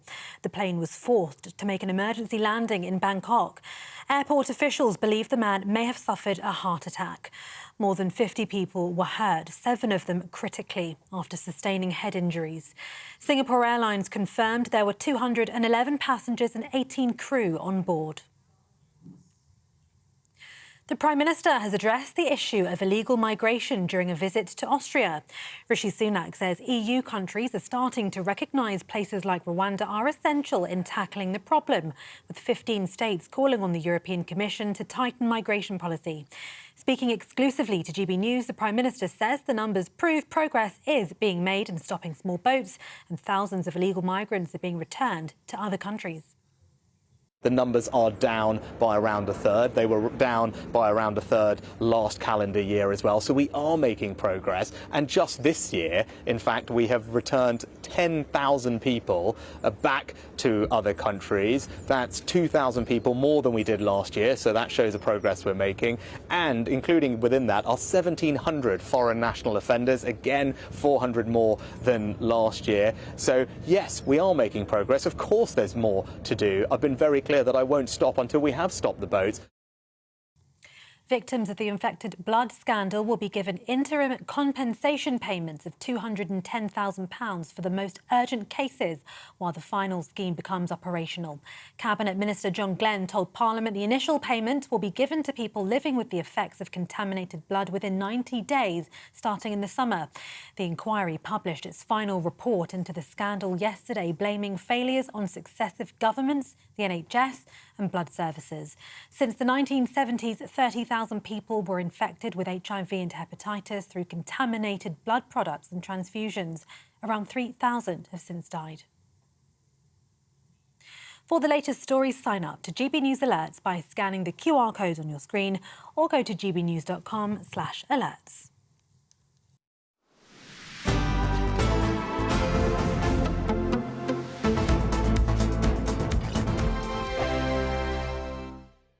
Hello there, welcome to your latest GB News weather update. It's certainly a cooler day today and it will be turning more unsettled as a risk of thunderstorms develops, and there'll likely be some heavy rain through the rest of today but also into Wednesday. That's because an area of low pressure is slowly developing out across Europe, and that's going to push up towards the UK, bringing heavy rain to eastern areas. But for the time being, we have had some sunshine to start across the west, but that sunshine is going to allow some thunderstorms to develop, particularly across southwestern England, parts of Wales and Northern Ireland. We've got weather warnings in force here. We could also see some heavy, slow-moving showers across southeastern areas of England as well. So many places will be a couple of degrees cooler than yesterday, but we could still reach 20 or 21 degrees across the far northwest of Scotland. And through this evening, those showers are going to continue to move quite slowly, so they could bring quite a lot of rain in a short space of time. Some heavy showers across the far north of Scotland. They shouldn't bring too much disruption, but they could bring some pretty unpleasant conditions for a while. Heavy showers continuing across the western areas of Northern Ireland, so that could bring some disruption on the roads for those of you travelling this evening, as well as across Wales and the southwest, where they could be particularly slow moving. So do take care if you're travelling through this evening. Take a closer look at the weather warnings on our website if you'd like to. Now, through this evening, this heavy rain wrapped around an area of low pressure will push into eastern areas of England. That's going to become a more dominant feature through Wednesday. So some heavy rain across northeastern England and some low cloud, mist and fog across the eastern coast of Scotland as well. But plenty of cloud around and heavy rain, so it's going to be another mild start to the day on Wednesday, but there'll be less in the way of sunshine as that heavy rain continues to pivot around this area of low pressure and become more persistent, pushing up into parts of Scotland, covering much of northern parts of the UK by the afternoon on Wednesday. We could also see some heavy showers breaking out across the south coast, and once again with plenty of rain and cloud, it's going to be another cool feeling day. The latest GB News travel. Good afternoon. Hello, I'm Jules Buckley. Let's go to West Yorkshire firstly. Ainley Top, the northbound Halifax Road. The A629 blocked from Yew Tree Road up towards the Ainley Top roundabout and queuing. There's an overturned lorry. Staying in the county, westbound M62, junction 22 to 21. So towards Milnrow, slow going for emergency bridge repairs. A lane shut. Issues either side of the M6, southbound 4A down towards 4. So towards Coles Hill, 2 lanes shut in queues. A broken down lorry getting recovered. There's a breakdown 2 northbound just after junction 3 from Nuneaton and Coventry. The inside lane is closed off, causing delays. And Bean in Kent, the coastbound A2 at the Bean interchange. All the traffic I can see in the cameras is currently being held in its queuing as a collision there is being recovered. And for now, that's the latest. You can stay up to date throughout the day by visiting our website gbnews.com.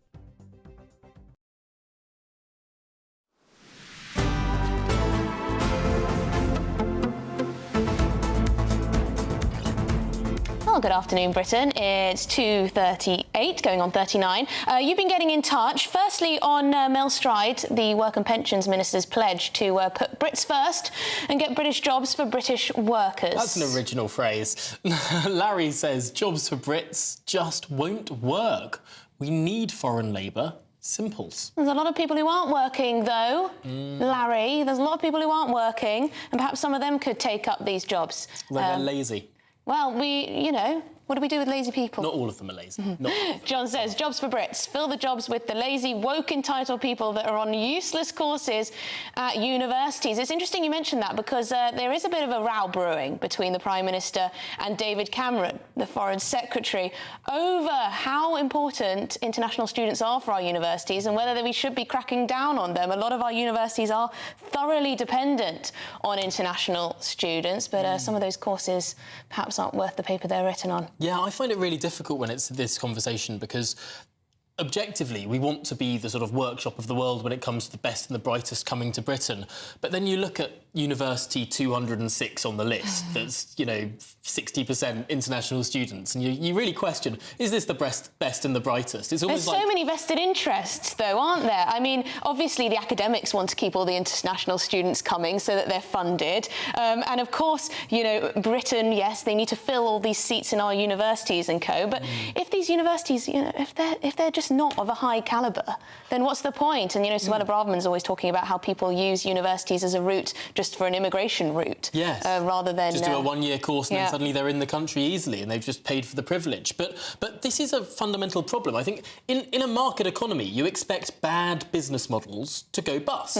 And a business that is not performing well can go bust. But it seems to me that in the university sector, we're not going to let a single university ever go bust, even if it's a terrible university. Yeah, you're absolutely right. It is ridiculous. We should let some universities go bust if they're useless. But, hey, that's a debate for another time. You have also been getting in touch on the tragic news that a 73-year-old British man has died on this turbulent flight from London to Singapore. David's got in touch. He says, I've been on that route and I've experienced exactly the same type of event over the Bay of Siam, one of the most terrifying experiences of my life. He goes on to say, my sympathy to all involved and condolences to the family of the deceased 73-year-old man. Yes, some of you have got in touch who have done this route before, and very much seems as though bad turbulence is quite common. I can't imagine myself what it would be like to experience that. I had a bit of dodgy turbulence on the way to Hong Kong, actually, several years ago, but not to this extent, that's for sure. No, I've definitely, I mean, when I went to Brazil last year, it was a bit of turbulence and you know, you just strap in and you sort of go by. But, I mean, it's not like sort of overhead lockers popping open or people flying up into the air level of turbulence. This is something on another level. Absolutely horrendous. I mean, Nick got in touch earlier and he said he's flown to Singapore dozens of times and says the turbulence over the Indian Ocean and the Himalayas in particular was where it got pretty violent at times. He says the plane dropped up to 100 feet in just a couple of seconds. Absolutely terrifying. Our condolences to the man who has sadly died in this incident and to his family and everyone affected. Really shocking incident. Really shocking. Well, coming up next on GB News, Martin Daubney is up at 3 o'clock. He joins us now for a little sneak peek at what's coming up. Martin, what's going on? Yeah, we'll have all the latest, of course, on that Singaporean Airlines tragedy. And also, yesterday, of course, was the infected blood scandal. The compensation scheme out today, £210,000 interim payments. I'll be speaking to a solicitor who represents 1,500 victims and their families. Is this compensation scheme adequate? And should Kenneth Clarke be stripped of his peerage for his part in it? Also, in about 15 minutes' time, a report into clamping down onto terror protest groups such as Just Stop Oil will be published. I'll be joined by its primary author, Lord Wolney. He's the government's counter-terror organiser. And a bit of fun news, well, not so fun news if you're an Elvis Presley fan, because Elvis fans are all shook up of news that Gracelands, the legendary mansion, might be going up for auction to the highest bidder after Lisa Marie Presley apparently put it up against collateral as a loan. Fans fear a private buyer could snaffle it up and close it down. So it's now or never to save Graceland. Martin, I was not expecting that. You've got a great voice. Where have you been hiding that, Martin? Good stuff. I'm very interested to hear what Lord Wolney has to say about his recommendations, this big report on these protests, on extremism, on all of this. Very interested to hear. But thank you, Martin. We're going to tune in. Stay tuned till 6 o'clock for that show. You won't want to miss it. Sounds great. And a great voice. Yeah, absolutely. You're still rather taken aback by all of that. Perhaps we should start singing our intros. I have a couple of times. If you were out and about on the coast of southern Cornwall last night, you might have thought that we were under invasion. Well, the Royal Marines, they staged an amphibious beach landing as part of the 80th anniversary of D-Day. Well, our South West of England reporter Jeff Moody has this report for us. A sunny evening on a Cornish beach, but something's coming, something the sunbathers aren't expecting. The safety is the biggest issue here, and this is the most dangerous thing they'll do, because in reality they would be doing this at night on a foreign coast or maybe onto some rocks. So they need to slowly progress, start off in the daylight without any equipment or weapons, and then move up to full tactical serials at night. Until recently, Major Andrew Atkinson was the officer commanding the landing craft squadron. The squadron's training for its part in the D-Day commemorations in France. In a couple of weeks' time, they'll retrace the steps of 4-7 Commando, sailing via Portsmouth and landing on the 6th of June at Gold Beach in Normandy. The Marines will talk to veterans in Portsmouth and will meet the last surviving D-Day landing craft driver in France. And while they're on the way to France, their training still continues. There's 3 distinct training courses taking place right now simultaneously. One for sergeants, one for corporals and one for Marines. Some of these men have been in training for 8 years. Sergeant Fraser is one of the instructors for today. He's proud of the work his Marines have achieved. It's just a method of inserting troops onto the ground. We've got very different boats. We've got AUKs, offshore raiding craft, LCVP, different craft, but this is the base level. Mainly used for recce's or, sneaky beaky stuff, dropping lads on the ground. It's a routine training exercise, but one that holds a special significance in this anniversary year. I don't think the general public understands D-Day fully. I think most people think of D-Day and they just associate it with Saving Private Ryan, and they don't realise how big the UK's part was in D-Day. Of the 4,000 ships, 80% were Royal Navy. 2/3 of the landing craft were driven by Royal Marines. Over half the troops landed were British and her Dominion Canada. So Britain's the lead for D-Day, and in my humble opinion, it's the greatest military achievement of all time, and it's something the younger generations need to know. And there's only a few veterans left, so it's important for us to remember their deeds before there are no more.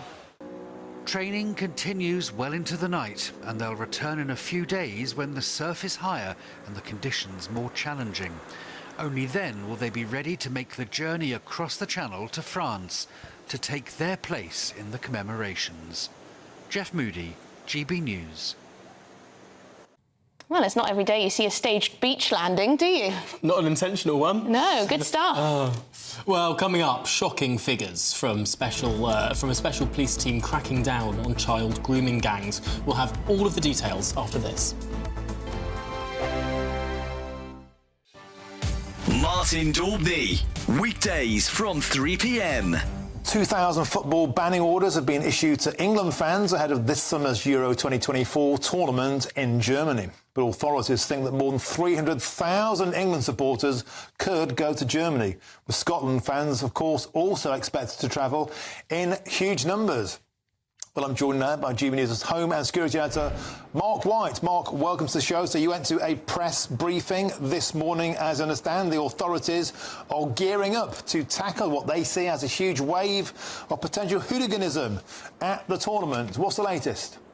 Well, they're certainly not saying they're expecting hooliganism, and they are preparing for the worst, of course, if it happens, but hoping for the best. They say that in recent tournaments, England fans and, of course, Scotland fans have been pretty well behaved, but there will be very significant numbers attending that tournament, which gets underway in just over 5 weeks' time. That first match is Scotland taking on Germany in Munich, and of course just 2 days later it's England against Serbia near Dortmund. So 300,000 England fans alone they're expecting because it's so accessible. I spoke earlier to Chief Constable Mark Roberts, who is the national lead for football policing. This is what he told me. Positive, you know, England fans have got a great record at recent tournaments. We know when any number of that people travel, there's always potential for issues, but I think the German authorities are really well prepared. And I think one of the positives, particularly thinking about our fans, Germany's a beer drinking culture, so the police are well aware of dealing with people in the nighttime economy. They deal with plenty of big festivals, so I think we're going to a place that is well suited to work with us to keep everyone safe and make sure there's no issues.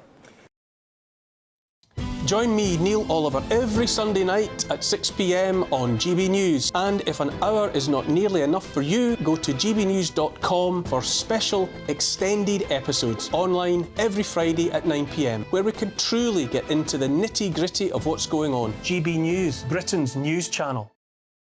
In the GB newsroom, we bring you the news as it happens. With our team of dedicated journalists across the UK, GB News brings you accurate reporting of the day's topical agenda. When the news breaks, wherever and whenever it's happening, we'll be there. This is GB News, the People's Channel, Britain's news channel. Monday to Thursday nights on GB News with Dubes & Co from 6, followed by Farage at 7. At 8, Sir Jacob Rees-Mogg addresses the state of the nation. And at 9, join Patrick Christie's Tonight, followed by Headliners at 11. Only on GB News, Britain's news channel.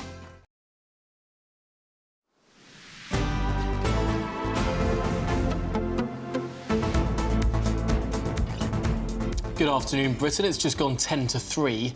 Now, a dedicated police task force set up to bring down child grooming gangs has supported police forces in England and Wales to make hundreds of arrests in its first year. Yes, in the last 12 months, the Crackdown team of expert investigators and analysts has helped police forces arrest over 550 suspects and identify and protect over 4,000 victims and build up robust cases to get justice for these appalling crimes. Well, joining us now in the studio is GB News reporter Charlie Peters. Charlie, you've covered a lot on these grooming gangs. Does it seem like finally we're starting to make some progress? It is a significant step forward, and many victims will be welcoming this news keenly today, in part because it involves the training of 400 officers who have attached themselves to all 47 police forces in England and Wales to deliver some of that specialist training and direction to carry out their operational requirements. And a core part of that is data. Data analytics, the processing, the capture, analysing and dissemination of all of that key information that allows police work to accelerate and arrest and convict. That's keen information. And so far, up to now, there's been a huge issue with the data processing with regards to grooming gangs due to political correctness and nervousness and just downright poor policing. As late as December last year, the police watchdog said that some 4 police forces it assessed had significant failings and 14 needed urgent improvement. So this task force has been attaching to them to improve the situation. Well, earlier today, I spoke to the Safeguarding Minister, Laura Farris, about another way that the state could step in to improve the appalling grooming gang situation. And that's by applying visa sanctions to countries that refuse to accept deported grooming gang abusers. There are several in Britain who've been convicted, who have overstayed their welcome, they've been set for deportation, but the receiving country hasn't accepted them. Here's what Laura Farris had to say. I'd have to look into the details of which people they haven't accepted as returns, but it is a principle of our domestic law that if a person has a sentence of 2 years or longer and they're not a British national, they qualify for automatic deportation following the conclusion of their sentence. So the deportation of foreign national offenders is embedded in our law. And from what you're saying, although I don't know the exact detail, yes, it sounds sensible. Well, that full interview is available on our website for our members, but a strong line there from the Safeguarding Minister saying that it could be sensible to sanction countries such as Pakistan that don't accept the return of grooming gang abusers who should be deported. Really interesting stuff there, Charlie. Thank you so much for bringing it to us. And, of course, that full interview for GB News members. What a good plug. Yes, indeed. Well, that's it from us It is today. indeed. That's the end of Good Afternoon Britain. Britain. It's the end of this show, but as you can tell, I am getting tired, clearly. 3 hours, you know. But up next, we've got Martin Dobney, who's got a great show for you. Absolutely. We're back at 1 o'clock tomorrow, so see us then too. But it's Martin now. A brighter outlook with Box Solar, sponsors of weather on GB News. Hello there, welcome to your latest GB News weather update. It's certainly a cooler day today and it will be turning more unsettled as a risk of thunderstorms develops, and there'll likely be some heavy rain through the rest of today but also into Wednesday. That's because an area of low pressure is slowly developing out across Europe, and that's going to push up towards the UK, bringing heavy rain to eastern areas. But for the time being, we have had some sunshine to start across the west, but that sunshine is going to allow some thunderstorms to develop, particularly across southwestern England, parts of Wales and Northern Ireland. We've got weather warnings in force here. We could also see some heavy, slow-moving showers across southeastern areas of England as well. So many places will be a couple of degrees cooler than yesterday, but we could still reach 20 or 21 degrees across the far northwest of Scotland. And through this evening, those showers are going to continue to move quite slowly, so they could bring quite a lot of rain in a short space of time. Some heavy showers across the far north of Scotland. They shouldn't bring too much disruption, but they could bring some pretty unpleasant conditions for a while. Heavy showers continuing across the western areas of Northern Ireland, so that could bring some disruption on the roads for those of you travelling this evening, as well as across Wales and the southwest, where they could be particularly slow moving. So do take care if you're travelling through this evening. Take a closer look at the weather warnings on our website if you'd like to. Now, through this evening, this heavy rain wrapped around an area of low pressure will push into eastern areas of England. That's going to become a more dominant feature through Wednesday. So some heavy rain across northeastern England and some low cloud, mist and fog across the eastern coast of Scotland as well. But plenty of cloud around and heavy rain, so it's going to be another mild start to the day on Wednesday, but there'll be less in the way of sunshine as that heavy rain continues to pivot around this area of low pressure and become more persistent, pushing up into parts of Scotland, covering much of northern parts of the UK by the afternoon on Wednesday. We could also see some heavy showers breaking out across the south coast, and once again with plenty of rain and cloud, it's going to be another cool feeling day. That warm feeling inside from Boxed Boilers, sponsors of weather on GB News.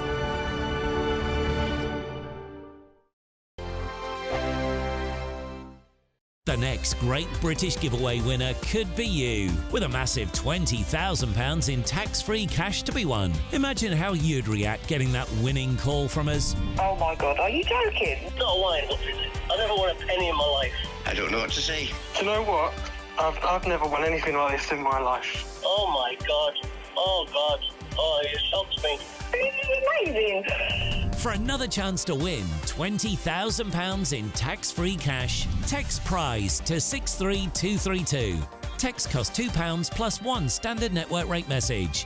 Or post your name and number to GB05, PO Box 8690, Derby DE1 9TT. UK only. Entrance must be 18 or over. Lines close at 5 p.m. on the 31st of May. Full terms and privacy notice at gbnews.com/win. Please check the closing time if listening or watching on demand. Good luck. GB News is Britain's election channel. And when the big stories break, we're tackling them on Britain's newsroom. When we disagree, and we disagree a lot, it's even livelier than normal. We don't disagree that much. We do. His comedy, though, is revolting. I knew her, unlike you. That explains Beverly Turner's temperament. It's a bit frosty in here, isn't it? He'll have one of me one day. Yeah, for dartball practice. Britain's newsroom on GB News. Weekdays, 9:30 a.m. GB News, the People's Channel, Britain's news channel. We're GB News, and we come from a proud tradition of British journalism. That's why I'm so excited to be here. It's something so new. The first news channel to be launched in Britain in over 30 years. Launched to represent the views of the British people. To go where other broadcasters refuse to go. How did you find out about the story in the first place? Launched with one aim. To be the fearless champion of Britain. It's an absolutely fantastic atmosphere here. This is GB News. GB News, Britain's news channel. Join me, Camilla Tominey, every Sunday at 9:30 when I'll be interviewing the key players in British politics and taking them to task. This report basically says that he's not fit to stand trial. With an upcoming election looming over Westminster, now is the time for clear, honest answers. I agree. And that's precisely what I'll get. Is he indecisive? Incompetent? That's the Camilla Tominey Show at 9:30 every Sunday on GB News, the People's Channel, Britain's election channel. I'm Christopher Hope. And I'm Gloria Di Piero, bringing you PMQs live here on GB News. Whenever Parliament is in session on a Wednesday at midday, we'll bring you live coverage of Prime Minister's questions. We'll be asking our viewers and listeners to submit the questions that they would like to put to the Prime Minister, and we'll put